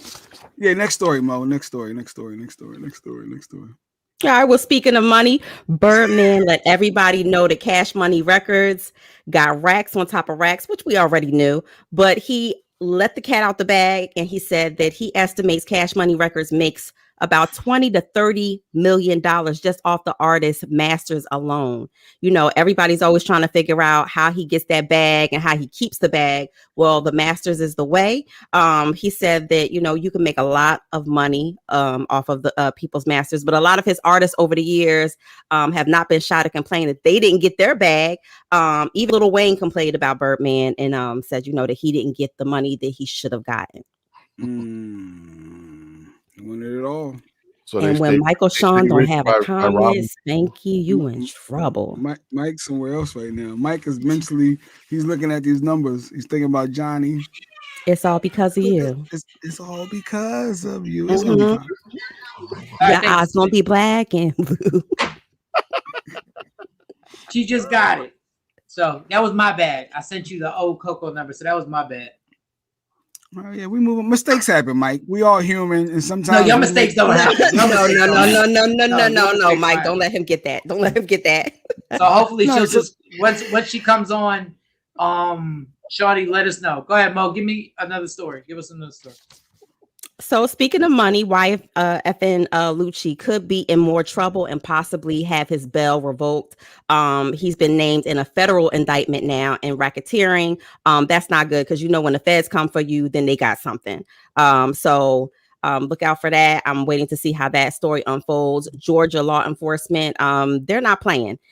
They're doubling down and they keep saying that, you know, the gangs have infiltrated Georgia so bad and Atlanta so bad that, you know, they're enlisting the support of the Fed. Action said, okay, Birdman got the bag, but you had Johnny. Yes, right. We did. Yes, we did. Yes, we did. Yes, we did. Yes, we did. Yes, we did. We're supposed to move on from that. Yeah, stop poking the bear, brother. Stop poking the bear. Hopefully, we can get CoCoa on here. Hopefully, we can get CoCoa on here. So, and why did she wait? Why did she wait an hour to say, "Hey"? No, because I was supposed to. We sent it. She sent me a text about the link, and I didn't see it because I was busy doing a show trying to get Johnny Gill on. And right. So that was my fault. That wasn't CoCoa's fault. That was all day my fault. That's not your fault, Mike. That's your producer's fault. You can't tell jokes and produce the show. Okay, Mo. Okay, Mo. Get me back for all the years. For all the years. So hopefully, you remember when I was an intern, Mike, and he used to give me a hard way to go. Yeah, but you was late all the time. But I'm gonna let you give it to him. Now you was late for no reason. Like y'all don't understand the dysfunction I dealt with. Y'all don't understand the dysfunction I dealt with for them years. Yeah, the top kids needed me, Mike. Top rated show. Your ass was late every day, knowing exactly what time you had to be there. Every time you went on the same 76, knowing it was gonna be backed up. But I'm gonna let you get at Jay because Jay folded like somewhat like in a way that is just unexplainable. Like, I don't even know how soft he's gotten. I don't know how soft he's gotten. He's gotten kind of marshmallow soft over the years. Stay Puff. No. We evolve as a people sometimes, but go ahead. Well, speaking of Michael Shawn, Deion Sanders, of course, retired pro NFL player and now head coach of Jackson State University. Shout out to the HBUs. Shout out to mine, Cheney University, the first HBCU. He is really, really mad, and I'm staying right by him with this. During the 2021 NFL draft pick, out of the 259 players, Michael Shawn, none were from HBCUs. And what was he mad at? The fact that none of the NFL players that were chosen for the NFL draft this year, none of them came from HBCUs. They all came from PWIs. Can I ask you something? Sure. You may not know this. What college did Deion Sanders go to? That's a good question. Yeah. Went to Florida State. Mm. That wasn't the HBCU, right? Mm-mm. Yeah. So shut your ass up. So he's not saying that all of them should come from HBCUs, but what he's saying is that HBCU athletes don't get the same opportunities that the athletes do from PWIs, and that's a fact. Okay. So the fact is you didn't go. Oh, Coco's here. I see Coco. You didn't go. Yeah, that's legit. Yeah, Mike, that's legit. Well, like, stop playing this nonsense. Like all you athletes who are now sending money to HBCUs went to North Carolina. Basketball players, you went to Duke, you went to Syracuse. You ain't think about this. A lot of times athletes go where the scholarships are. Yes, and we all know that financially,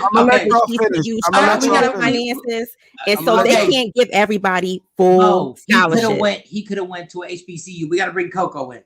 Yes. Hey, CoCo. CoCo, come on in here, girl. CoCo Brown, thank you. Oh my God. CoCo, I know you got a busy schedule. Hey, beautiful. God. Hey, how are you? How you doing, gorgeous? You good? How are you? It is amazing. I every time I see, we just talked to Rodney, every time I see people who I grew up with in comedy do what they're doing right now and the amazing things that you guys are doing. I remember booking CoCo to come to South Jersey. Mm-hmm. One of the first cats to book me when I first started is Michael Shawn. Wow. And she came and did her damn thing. And it was like, I don't even know. It was a few $100s and I was making a few $100s. And she was like, well, because I remember them drives for $100. I remember those. I remember $50 and being like, I was killing the game in my Honda Accord. No disrespect to Honda Accords. I love Honda Accords. Okay. So, all right. What are we doing? What are we doing right now before I get into the questions? What are we doing right now? Because you've been doing a lot. What are we doing right now? You said you're filming and doing a bunch of stuff. Okay, so I just wrapped season 4 of 911 on Fox. We just wrapped Black Mafia Family on Stars with 50 Cent. The Neighborhood with Cedric. That episode comes out in a couple of weeks. And season 2 comes out on Netflix, I think this summer as well. And I'm about to go shoot another movie in New Jersey next week called Sisters with director Jamar Hill. Oh, you're going to film in Jersey? Mm-hmm. I'll be in Jersey next week shooting, yeah. So, CoCo, you're single. I'm single as a mofo. Yeah. Yeah. It's hard dating out here. Wow. I'm going to tell you, it's a curse and a blessing. I asked God for discernment, and he gave me this third eye that I can smell bull crap coming a mile away. So a lot of times, these poor brothers don't make it past the second phone call. Don't make it past the second phone call. Because the bull crap is already there. So all the ladies out there, so CoCo is a successful woman. Now listen, let's keep it 100 real quick. There are a lot of women be like, yo, I'm an independent, successful. No, you're not. Some of y'all not. You don't never say I don't want a man. I don't need a man. Yeah, I'm just letting you never gonna hear them words come out of my mouth. But CoCo is the epitome of I am successful. I need you to reach my standards. And we should all have standards. What is the first thing that a man can do that you go like, I'm not playing with you? Like, what's the inconsistency? You said what?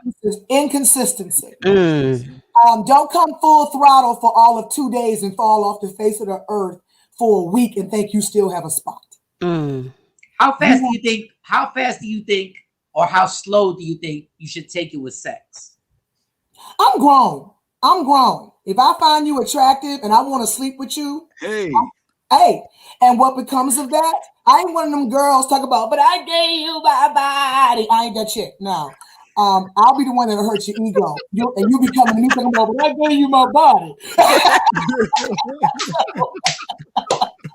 So I don't put sex as a stipulation.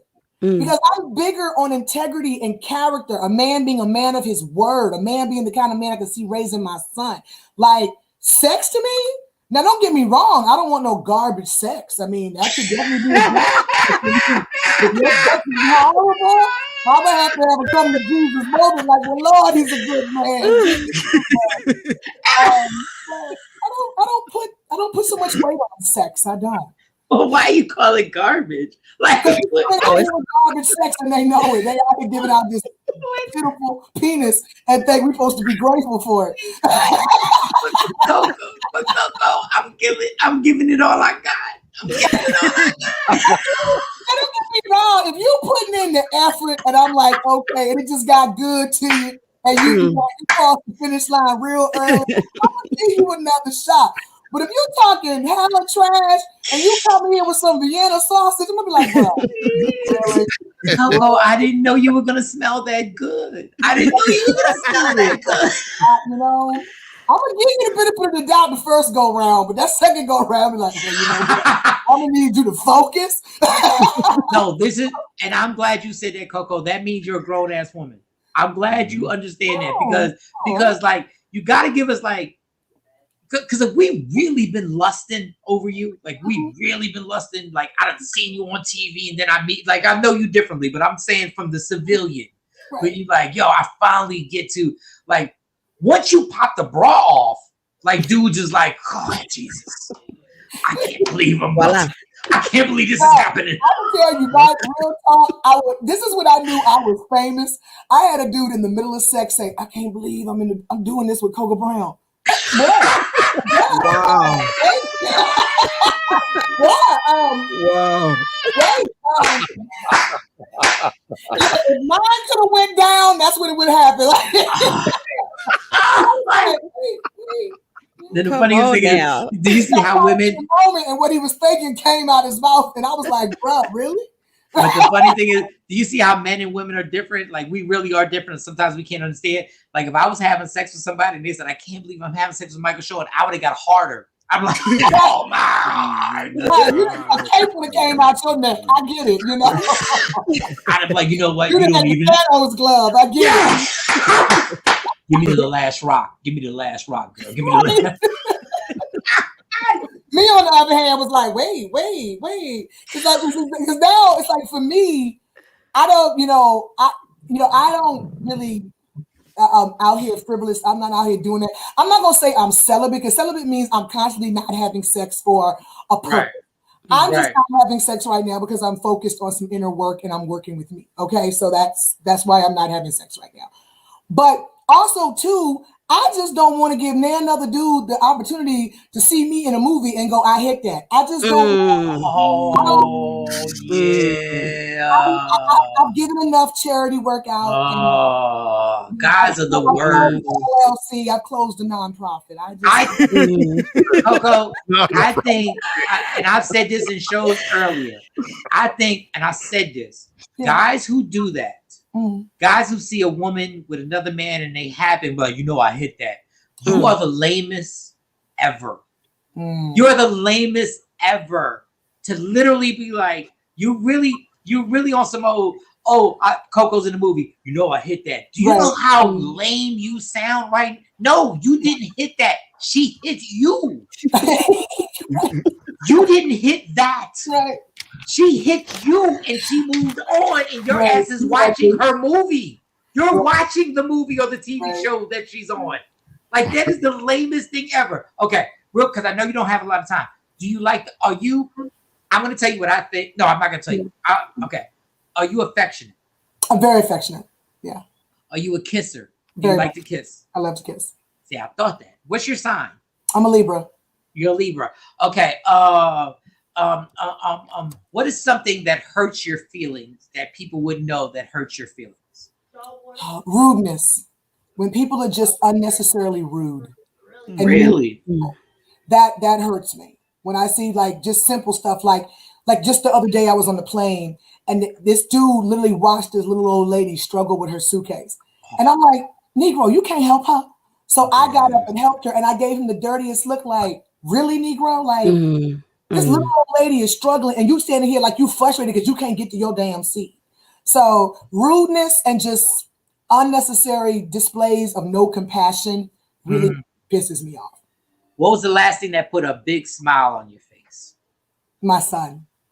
That's beautiful. Okay. This morning he woke up and came in the room and kissed me on my forehead and said, Mommy, you rest. I'll get myself ready. I love you. Wow. Oh, wow. Go ahead. You almost cried. I did. You almost just cried right now. Be an incredible man one day for a woman, but trust she gonna have to get through me. Oh, I know that's right. I know that's right. Wow. Somebody put in the comments, CoCoa will be in Killeen this weekend. You were just in Killeen. Last weekend, baby. You a week late.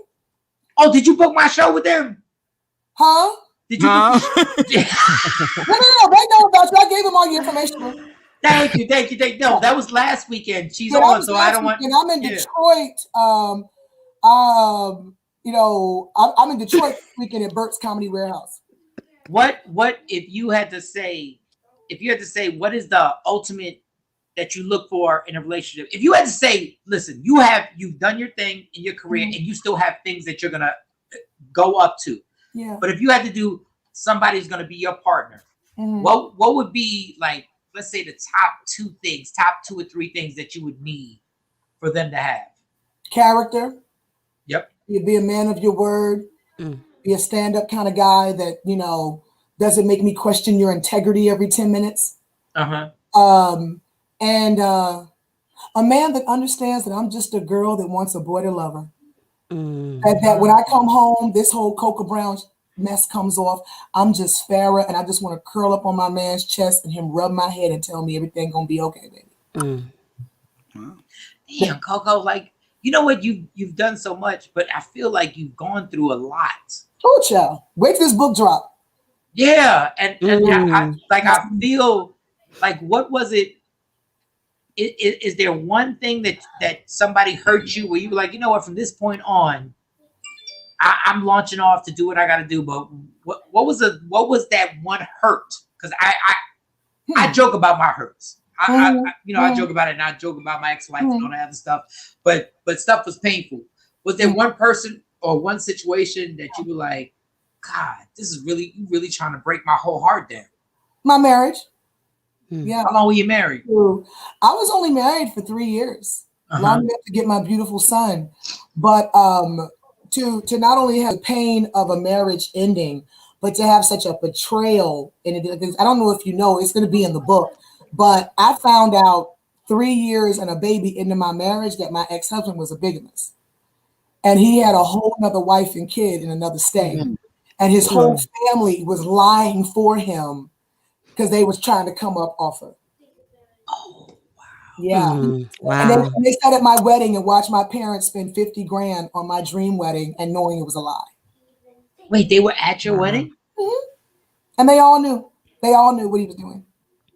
Yeah. Wow. So you talk about, the pain and the humiliation and the embarrassment, because, you follow me on social media, I was happy and stupid and blind as hell. I had all kinds of pictures of my wedding and this man, and the whole time I'm being laughed at, I think it was the humiliation of knowing that all these people knew I was a damn fool but me.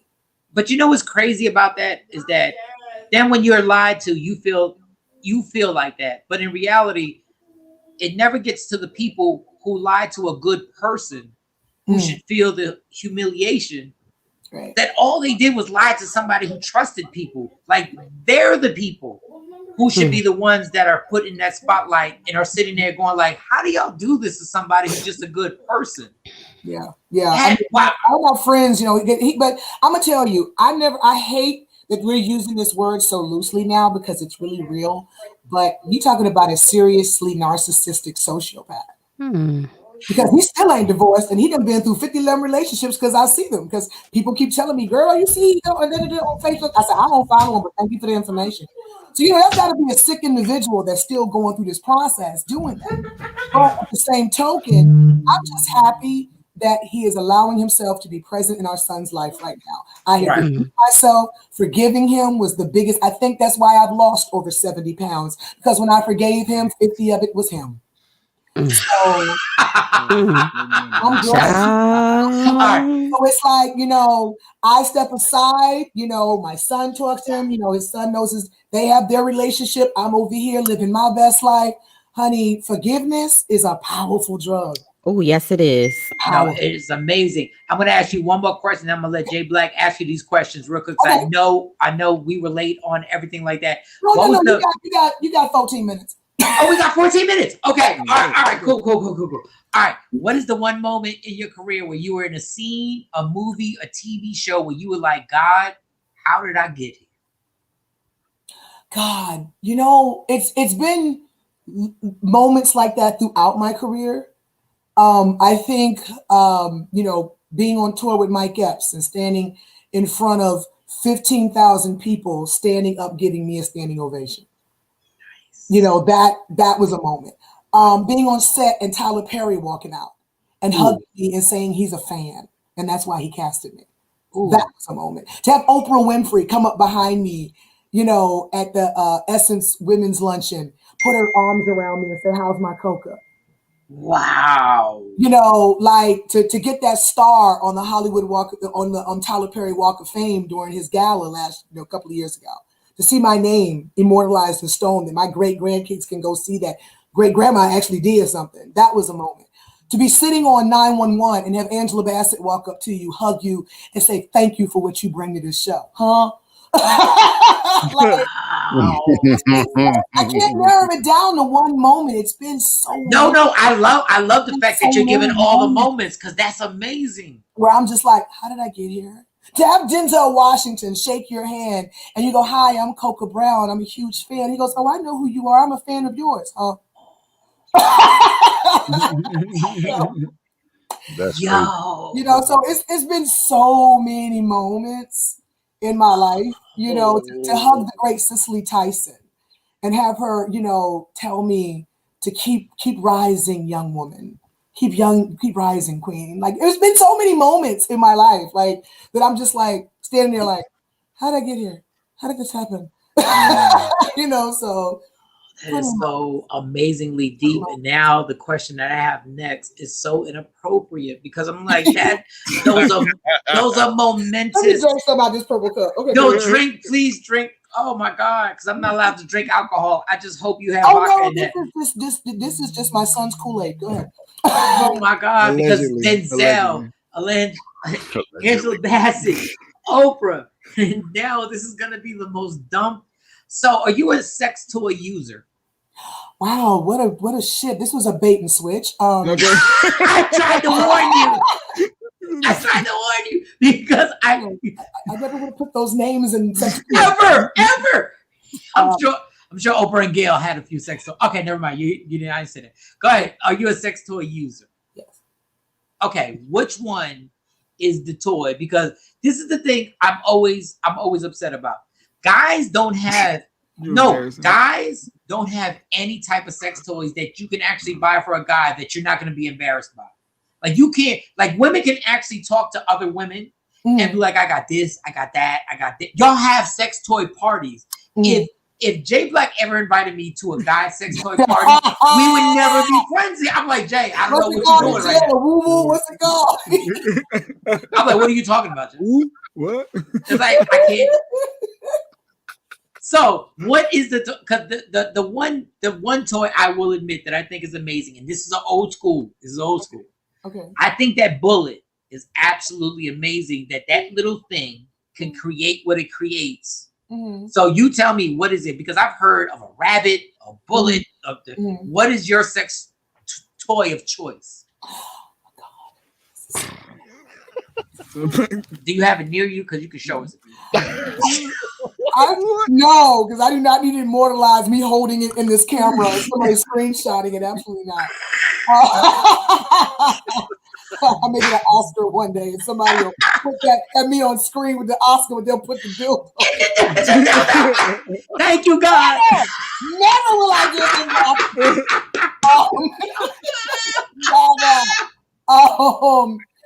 Now it's this thing that is a cock ring. It's a cock ring? Mm-hmm. It's a ring that a dude puts around his penis, and it has this little bullet on it. So while he's in, the thing on top is where how much of those places. And so they sell them at CVS really now. Great orgasm, yeah. You know how much they sell them at CVS now. Huh? They sell them at CVS now. They sell them at CVS? Yes. Yeah. In the condom aisle. So yeah. it's really dependent on how the guy moves. Yeah. But it can vibrate or it can thump. It can make different movements, but it's on him. So while he's doing his thing, it's doing its thing. And, it usually hypes the dude up because it gives him a sensation. It gives her a sensation. It's mutual fun for everybody involved. CoCoa, I don't want to make you feel uncomfortable, but you just gave me butterflies in my stomach. Like just now when you described, it really, it made me feel some type of way. It could, how does it know whether, it depends on your movement, whether it thumps or it does, it depends on your movement, or do you press a button? You can put it on one, the one I have. You can put it on one particular thing where it may vibrate, or maybe zzz, zzz, zzz, zzz, or it can go boom, boom, boom, boom, boom. Or you can put it on one where it does all four and it just interchanges. So it's amazing. When I say it creates, he's gonna have to hold you down because I've been known to levitate when it hits. So I just want to add. No joke. It's no joke. I just want to add. For the faint of heart. It's not for the faint of heart. No, I'm going. Somebody just put in the comments. Mike's going to the CVS after the show. I'm going to the CVS after the show. But my thing is, so let's just say. So do you have it with you? So you go put this on, or does a man come? Well, when I have a boo, whatever, then we get together. Because like I said, I don't bring shit to this house. My child, can I say I'm sorry? But I don't bring no men to this house. My son doesn't know what mother does. Right, exactly. So, when I go on the road, I have certain cities that I have friends. Right. Okay. And I take it with me, and then he just puts it on. I don't interchange friends, so it's pretty much the same ones that's been for quite some time. So they know mother has it in the purse. They know. But do you have a new one? You don't use the one that the other one, you have a new one, right? Or do you have some type of special cleaning process? I have one for each week. Yeah, okay. Each city. She got one for each city. Do you label them? Y'all ain't no put me out here looking like no big old hoe. Wait. I have 3 friends and 3 different cities. Don't judge me. Okay, just hypothetically speaking. Hypothetically, this is not what CoCoa practices. No, because I have no. I'm saying if I happened to walk into the room, but I don't own one of those, would you have a brand new one for me and be like, okay, because I guess you would be once you get used to the cock ring. If you were new, I would go get one and be prepared. I feel like stay ready. So you would get me one. Yeah, if you're like the new boo. And I know, like I said, I'm grown. I know when I'm and if and when I can give her out and be charitable. I know when I'm going to be charitable. So it's like, I'm not one of them girls. It's like, I can't believe we doing this. No, I knew we were going to do it. So it's like, you will never hear them words. I can't believe this is happening. No, I knew it was going to happen. So if you my new boo and we've been kicking it and it's gotten to that point that, it's about to go down. No, I would go get one for you and I'd have it ready. Oh, okay. Because I would feel because I know at a certain point, because you're used to that person having it on, so I'd be at a disadvantage if I didn't have the cock. If I just went regular penis, you'd be like, "Oh, that's just regular penis." I wouldn't spring it on you out the gate. No, spring it on me. No, spring it on me because I'm insecure. I don't want to. I can't fight the other one. You don't want to tell a guy out the gate that I don't think you can satisfy me. It's more so when we get comfortable with each other, and I might say, "Daddy, can we try this?" And 9 times out of 10, the problem is they be wanting to take it with them after we finish. I'm like, no, that's mine. No, that's yours. That's your mama. I'm like, I will call you mama. No, my brother, you got to go get your own. Like, we go back to using our tricks on another heifer. I know that's right. All right. So after everything you've been through, CoCoa, you've been through the your career ups and downs. You've been through relationships ups and downs. There are some people who are like, I'm not getting married ever again. Like, I'm not effing with it ever again. Are you one of those people, or are you open that somebody could actually grab your pretty hand and be like, CoCoa, I want to be with you, and get down on one knee? I'll tell anybody, I loved being married. I just didn't like who I was married to. Right. I am not the kind of chick that like dates multiple men, and even though I said I got 3 friends, 3 different cities, trust me, they may be 6 to 2 years apart that I see. Yeah, they all got cock rings. They do. They're married in their cocks. Okay, but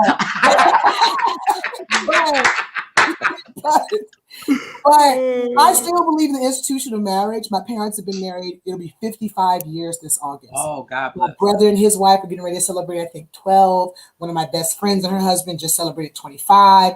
My grandparents are married for 62. Marriage can be beautiful if it's with someone who wants to be in it just as much as you. So it's like, for me, I'm not actively looking, because I'll tell anybody, I ain't got time to look for the man of my dreams because I'm too busy raising the man of my dreams. But go ahead, CoCoa. But if he is that man, my eyes will open. Discernment will let me know. I just ain't met him yet. But yeah, I'm a one man woman. I love to being married, coming home to the same man, cooking, cleaning, all that. I'm so traditional. People think I'm like, this hip, independent, I don't need a man. I'm so traditional. I love coming home and keeping house and taking care of my family and being mama and wifey. I love that shit. So when you were out there in LA, what were the weirdest things you saw? Because I was out there for like 6 months, not as long as you were. There's some weirdo stuff that goes on in LA for real. Is there such? And if you don't want to expand on it, I get it. Well, no, you know about the sex parties. You know, the lights out parties. Don't go unless you know, because them shits is real. Right. The swinging. Everybody know that. I mean, keep in mind that you can ask, but you probably won't get a truthful answer. But pretty much everybody out there switch it. You know what I'm saying? Mm-hmm. Like, you'll meet a dude that been with a dude you used to be with. Like, most of the chicks out there are bisexual and very open, because they know that to compete out there, you have to be. To say I'm a one-man woman and you got to be with me only in LA, child, please. But I mean, that's everywhere. It's not just LA. I mean, I live in Atlanta now, honey, and that's a whole nother level. Yeah, Atlanta was the reality check for me. I don't know what that mall was. Oh, I've been going on a Saturday? Oh, Jesus. Oh, I had somebody who's working with me in the radio station. She's a female. We weren't together, right? Yeah. And I realized when I was going up the escalator and she was next to me and the dude was going down the escalator, he made eye contact with me on purpose. Yeah. And I said, this is a different, and I held her hand. And we weren't even. I ran out that joint. I told him when I lived in Buckhead, I told him do not go to Lennox on Saturday, but yeah, does he listen to me? So he goes because he claimed he had to get something, and he had my son. Because I was down there filming with Tyler, and I had to go on the road, tell some jokes real quick. So he goes putting my baby son in a stroller, his nephew, and goes to Lennox on a Saturday. He calls me up like, sis, why these dudes talking about, do I need a daddy for my child? And they trying to holler, I'm getting the hell out of that. I told you not to go. And they be shooting out there now. Huh? I said they be shooting at Lennox Mall now. Oh, see, and that's crazy. It's crazy. Be such a Buckhead used to be like the black, the Atlanta version of Beverly Hills. Mm-hmm. And now, honey, you don't want to be caught in Buckhead at night coming out of Lennox. No, but Mike, I just want to tell you, I'm more comfortable with them shooting than them making eye contact with me. They're bold here, honey. I mean, I had a lesbian tell my ex-husband, "I'm gonna take your bitch." So they bold. That's not nice. Okay, Jay Black. No, I like how she said I was taping with Tyler. For those who don't know, she's talking about Tyler Perry, the Tyler Perry. It was, you know. Okay, Jay Black. Who you think didn't know that? No, I mean some people out there listening. Some people listening and watching. Everyone don't know. No, but I like the name dropping. He's right. I like the name dropping. I like that. I was taping with Tyler. Somebody might have been like, who? Tyler who? Yeah. So no, CoCoa, I want to throw some things out there at you.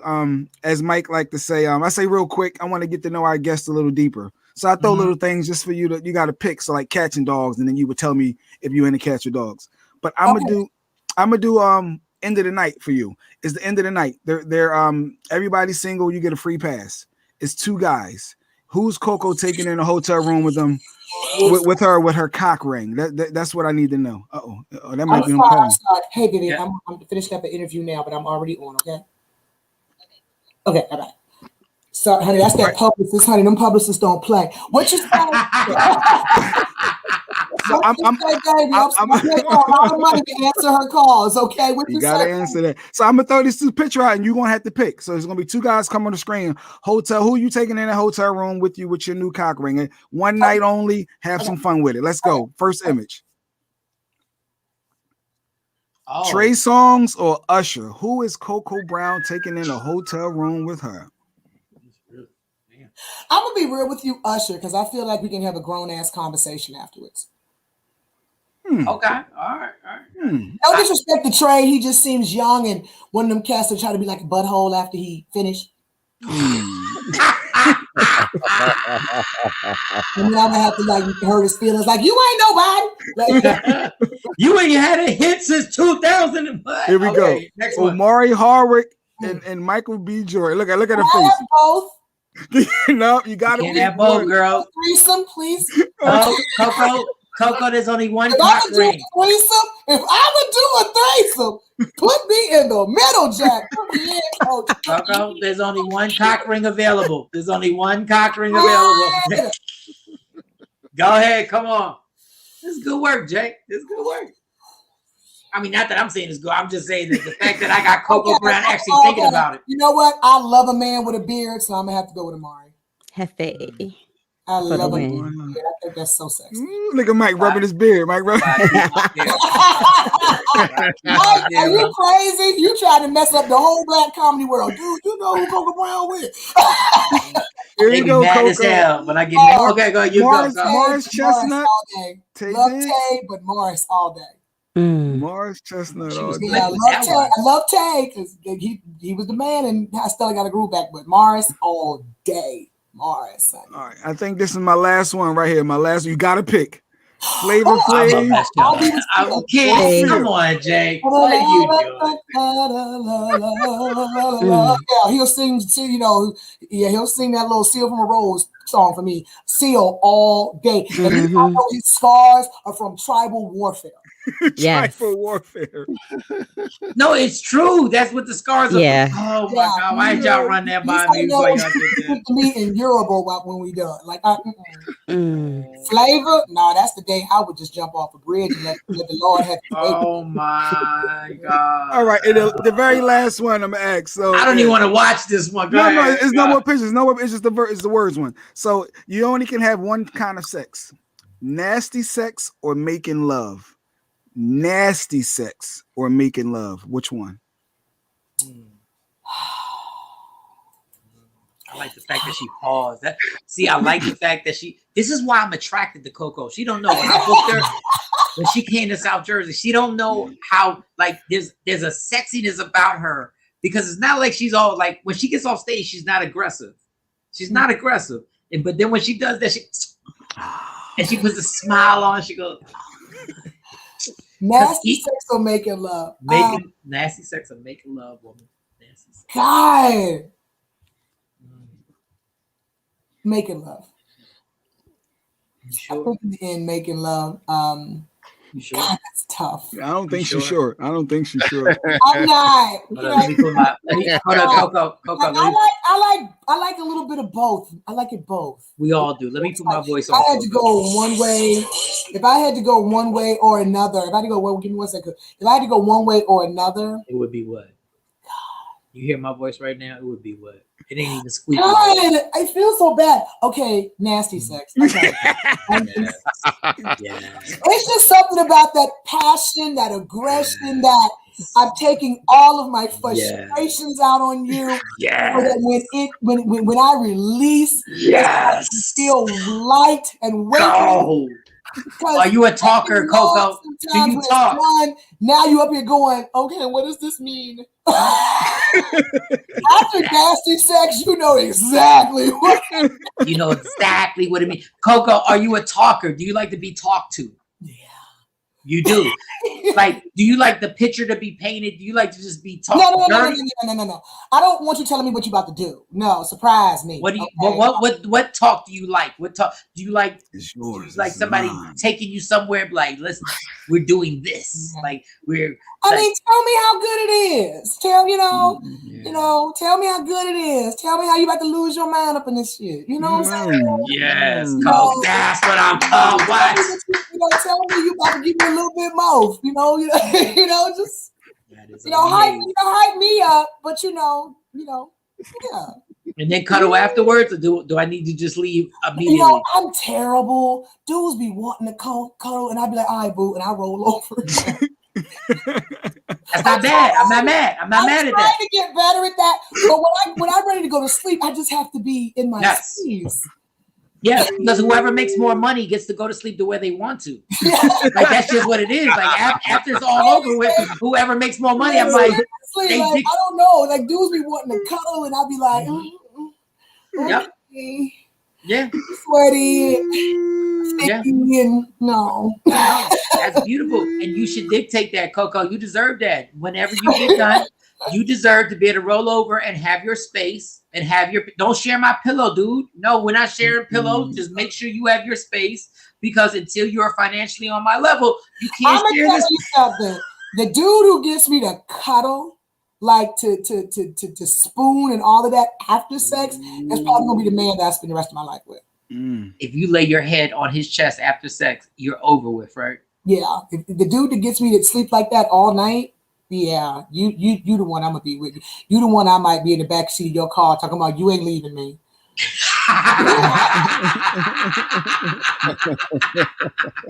What you mean you leaving? You ain't going nowhere. I'm so mad that she sounded so comfortable being in the back seat, just poking her head out. I'm so mad that she's just coming up like you trying to go somewhere. Where we going? Right. Who's she? You tap your signal light to make a left, and she taps it to make a right. She's like, no, we're making a right. You coming back home. Right. CoCo, yeah. I thank you so absolutely much. Like, I know your busy schedule. You got publicists calling you during the interview. I know. I'm looking for this interview to start. I'm literally with 2 streaming platforms right now on here. It hasn't started yet, so I'm just having fun with y'all till it starts. CoCo, oh man. Well, we still got her. We still got her, Jay Black. If anybody has a question, they haven't come on yet, so I'm gonna let my publicists know they haven't come on yet. So what can I do? If any of y'all, your favorite movie, CoCo, what? Mike, ask her about the situation we had with Johnny Gill. Yeah, because I was gonna ask y'all. I keep saying this thing about Johnny. What just happened with Johnny? Okay, CoCo. I got over it, but since Cam wants to bring it up, so CoCo, we were doing this thing where we were just calling people. We were just calling people on the phone that I had their numbers. So we called Kevin Hart. Kevin Hart didn't answer. Then Jay Black sent me Johnny Gill's number. We called a gang of people. Michael Blackson didn't answer. Nobody was answering. And then Jay Black called. I can't believe Cam brought this back up. Oh my God. Then Jay Black sent me Johnny Gill's number. So we called Johnny Gill. And he answered. So he answered. Obviously, he's in LA. So he answers the phone. And I start asking him questions. And CoCo, I'm like, I'm Michael Shawn. I work with Jonesy in the Morning, Hot 97 comedian. I worked in Dallas. I do all this stuff. And he starts answering questions. I start asking him who his top 3 singers are. He's answering the questions, right? So I'm like, we got him on the phone. We might as well keep going. Well, Jay Black is telling me, go. Because he said, well, if you call so-and-so, I'll call back and we can do an interview tomorrow. All right, go ahead. That's Johnny Gill. That's what Johnny Gill did. He's talking to Johnny now. That's Johnny right there. She's He's telling his version of it. Okay. She put us on mute. No, it's all good. She put us on mute. I don't know why you want to ask her this. This is exactly why we should have stayed on the phone with Johnny, because we got to get there. Go ahead. She's done. Why did y'all let him off the phone? Because he didn't answer. I just called him. He didn't answer, but I'm gonna call him again. CoCoa. He said he was going to do it tomorrow. Can you say that again? Can you say that again? I'm answering a question. He said, "Look, right now is not a good time. I'll come on the show tomorrow, though. Just send me the link." Yeah. So he said he'd come on tomorrow. You could clearly hear he was just woke up and groggy. So it was like, "Oh, cool. Let the man say he's going to come on tomorrow. Let him come on tomorrow." But Mike was saying no. In radio, we always keep going. If he's answering the questions, keep asking them. And the listeners wanted to know, would CoCoa Brown have continued the interview when a grown man said no, I'll do it tomorrow, or do you keep going with asking the questions? Knowing me, I'd have been polite. I'd have been like, okay, baby, what time should I call you tomorrow? Okay, bye. I mean, that's knowing me. So CoCoa, what do you think the chances are of me have asking him 3 more questions or him calling tomorrow? What do you think the chances are that he's gonna really? Did he hang up on you? No, he claimed that we send him the link, but mind you, we called him at 3:30, 4 o'clock in the morning. And he answered questions. We're never gonna see Johnny Gill again. CoCoa thinks we will. Yo, CoCoa is. I think I just would have. I'm literally up here managing 3 different interviews right now. Don't judge me. See. But honestly, you could have squeezed maybe 3 in, but I think I'd have been like, okay, babe, I'll call you tomorrow. You know, answer the phone, boy. All right, whatever. Just kept it moving. Hold on, we're gonna let you go. The funniest part was that I said, Johnny Gill, you're like on the level of Luther. I know you never wanted to sing Candy Girl. And he was like, he laughed and was like he laughed like, yeah, I never wanted to sing Candy Girl. No, because he sound crazy. Candy Girl. Yeah. It was very child molesтерous because like this grown ass man singing Candy Girl in the back, like he in a white van. No. CoCoa, pick real quick. Cat Williams, Kevin Hart. Cat Williams or Kevin Hart? Why are you gonna do that to me? You got to pick because you CoCoa. They said you answer everything. I love Kevin as a businessman, but I love Cat's comedy. Dave Chappelle or Chris Rock?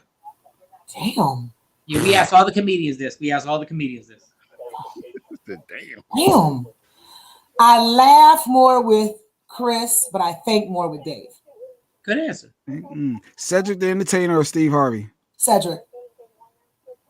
Tracy Morgan or Mike Epps?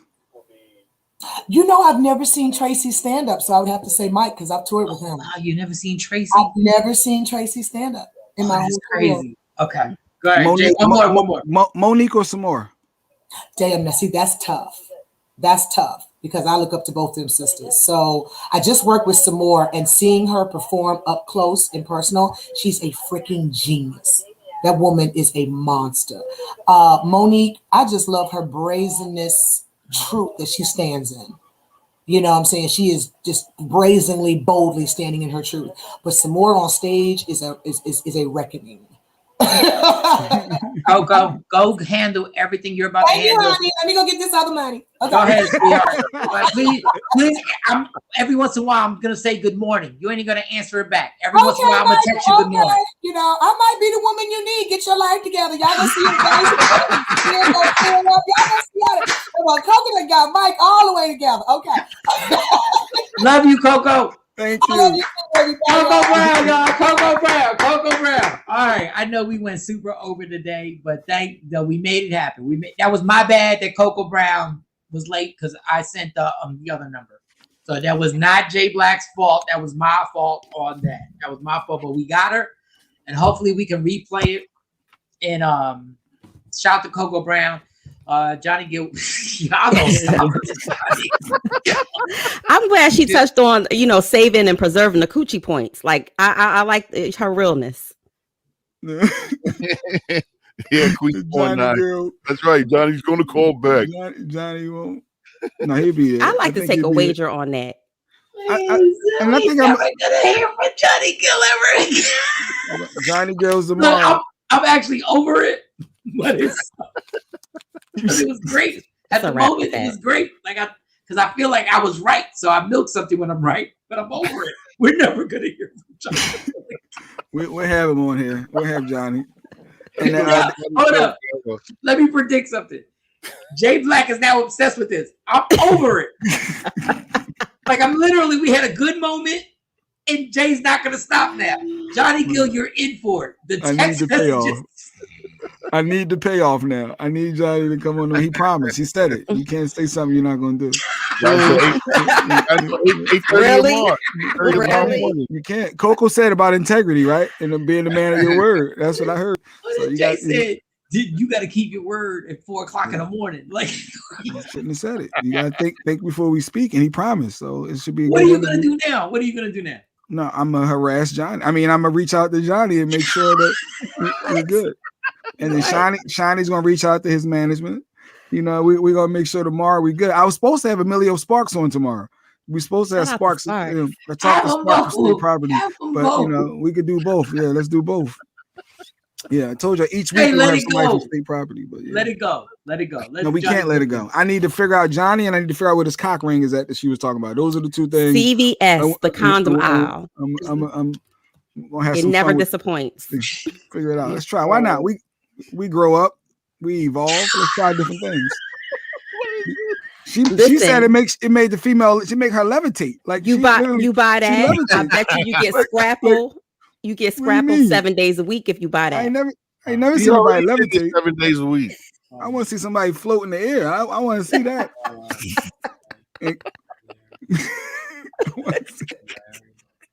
I'm legit. Is they expensive, Mo? They're expensive? No, they're under $30 at CVS. You know, I'm cheap. I might look on Amazon. It might be cheaper. Let me see. But they keep them locked up behind. They keep them locked up behind the glass. So you gotta ask somebody to come get it, and then they make the big announcement on the intercom. Assistance needed in aisle 7. Queen Bar 9. Thank you for saying it was a great interview. Thank you. All right. Yeah. First of all, I don't even like the word cock ring. Like, I hate that word. But you can just get the. It's not called that in CVS. Yeah. It's not called that in CVS. It's like a love ring. He's making a new stand-up as we speak for Netflix. Yes, Ashley, I know Kat is doing a new stand-up with. Well, I heard. I didn't know. I heard that he's doing a new stand-up for Netflix. All right, y'all. I gotta take a nap. This has been exhausting. Tomorrow, Johnny Gill. Tomorrow, people. Tomorrow. Tell a friend.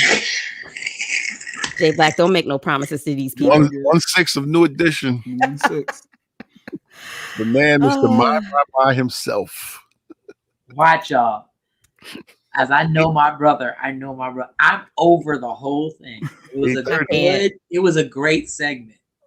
I promise you, he's not gonna stop now till Johnny Gill. Go ahead.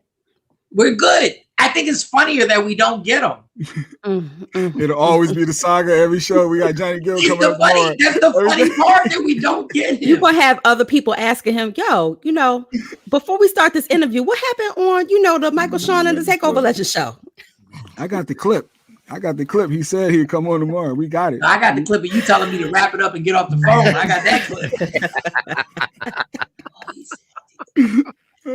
Terrible. Terrible. Bothering him. Terrible. Bothering him. I'm about to drown that mother. Thank you, Kathy, for rocking from opening to the. Kathy been here all show with us. Thank you, Kathy. Thank you. So she's seen all the foolishness all day. Yes. So follow me and Mike Shawn Comedy. Follow Jay Black at I Am the Folder. And follow Johnny Gill. Let him remind him too. Maybe we should tell everybody to go hit up Johnny Gill on. I don't know. Okay. Now the way my life goes. This is the way my life goes. This is the way things happen in my life. I wouldn't be shocked if somehow, some way, Johnny Gill winds up on this show tomorrow. I don't know why. You know, Spanky gonna pull out all the stops. Good point, Kathy. Wait, well, Mike, you remember we was calling random people. You said you give $100 if somebody answered. Johnny Gill answered. Who was I going to give the $100 to, Kathy? Which one? Both of us, you said. Yeah, but those that wasn't my number. I said the numbers that I had. Jay Black sent me the number. Oh. That was Jay Black's number. Actually, Shawnee, it was actually Shawnee. That was Shawnee. So Shawnee paid somebody $100. Wait, you said the numbers that you have. Shawnee, somebody answer? I got. What? if we gave you the number, hold you on. Somebody call back. Yeah, they did. Who called back?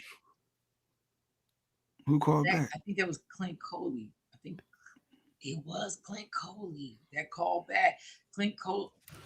That is funny. We ain't got time. We got to call Clint Coley. He's a funny dude. For those who know, Clint Coley, comedian. He tours with DL Hughley. He also does the spades thing that is hilarious. He played every tour, every city he goes to. He winds up playing spades with people in like Chicago and all the cities. And it's funny as hell. We need to have him on here. Yeah, we have to have Clint. The fact that Clint Coley called back is dope. That he called back. All right. We're out of here. Everything's been this is funny. This has been funny. This has been a good. I needed this because I wasn't even in a good mood. I needed this whole thing. This is great. This is greatness. All right. Love me for who I am, not who you want me to be. And always remember, if you have a celebrity on the phone, never stop asking questions. Understand, there's only one thing in life that is guaranteed. The phone call only ends when you end the phone call. Never let nobody steal your interview. It belongs to you. Man, oh man, oh man. You ain't gonna never live this down, man. Never. Tomorrow he ain't do nothing. I'm just playing. I'm playing. But now I know he's so dead serious about it. He's not even laughing the way me and Cam are laughing. But he's good when he's killing other people. He's good. He's good for the laughter. Yeah. He's good for the laughter. Sometimes you can't support everything. Now you can't support everything, right? For real. Why are you mad? I need to eat my bacon. This makes me feel a little better. We're gonna have like 4 members of New Edition tomorrow. Watch. We're gonna have New Edition, Ricky and Mike. We're gonna have Boys the Man. We're gonna have everybody on the show tomorrow. All right, y'all. No, let me for who I am, not who you want me to be, because I can never be that. Oh, well, my microphone. Wait a second. Hold on, y'all. Hello? Uh-oh. We still hear you. We're probably don't hear you. Uh-oh, that's not good. Just say it. We hear you. Oh, no, I'm going to say it, but I ain't like that short and that wire. Okay, let me for who I am, not who you want me to be, because I can never be that. Understand there's only one thing in life that's guaranteed. It will end. So enjoy every minute, every second.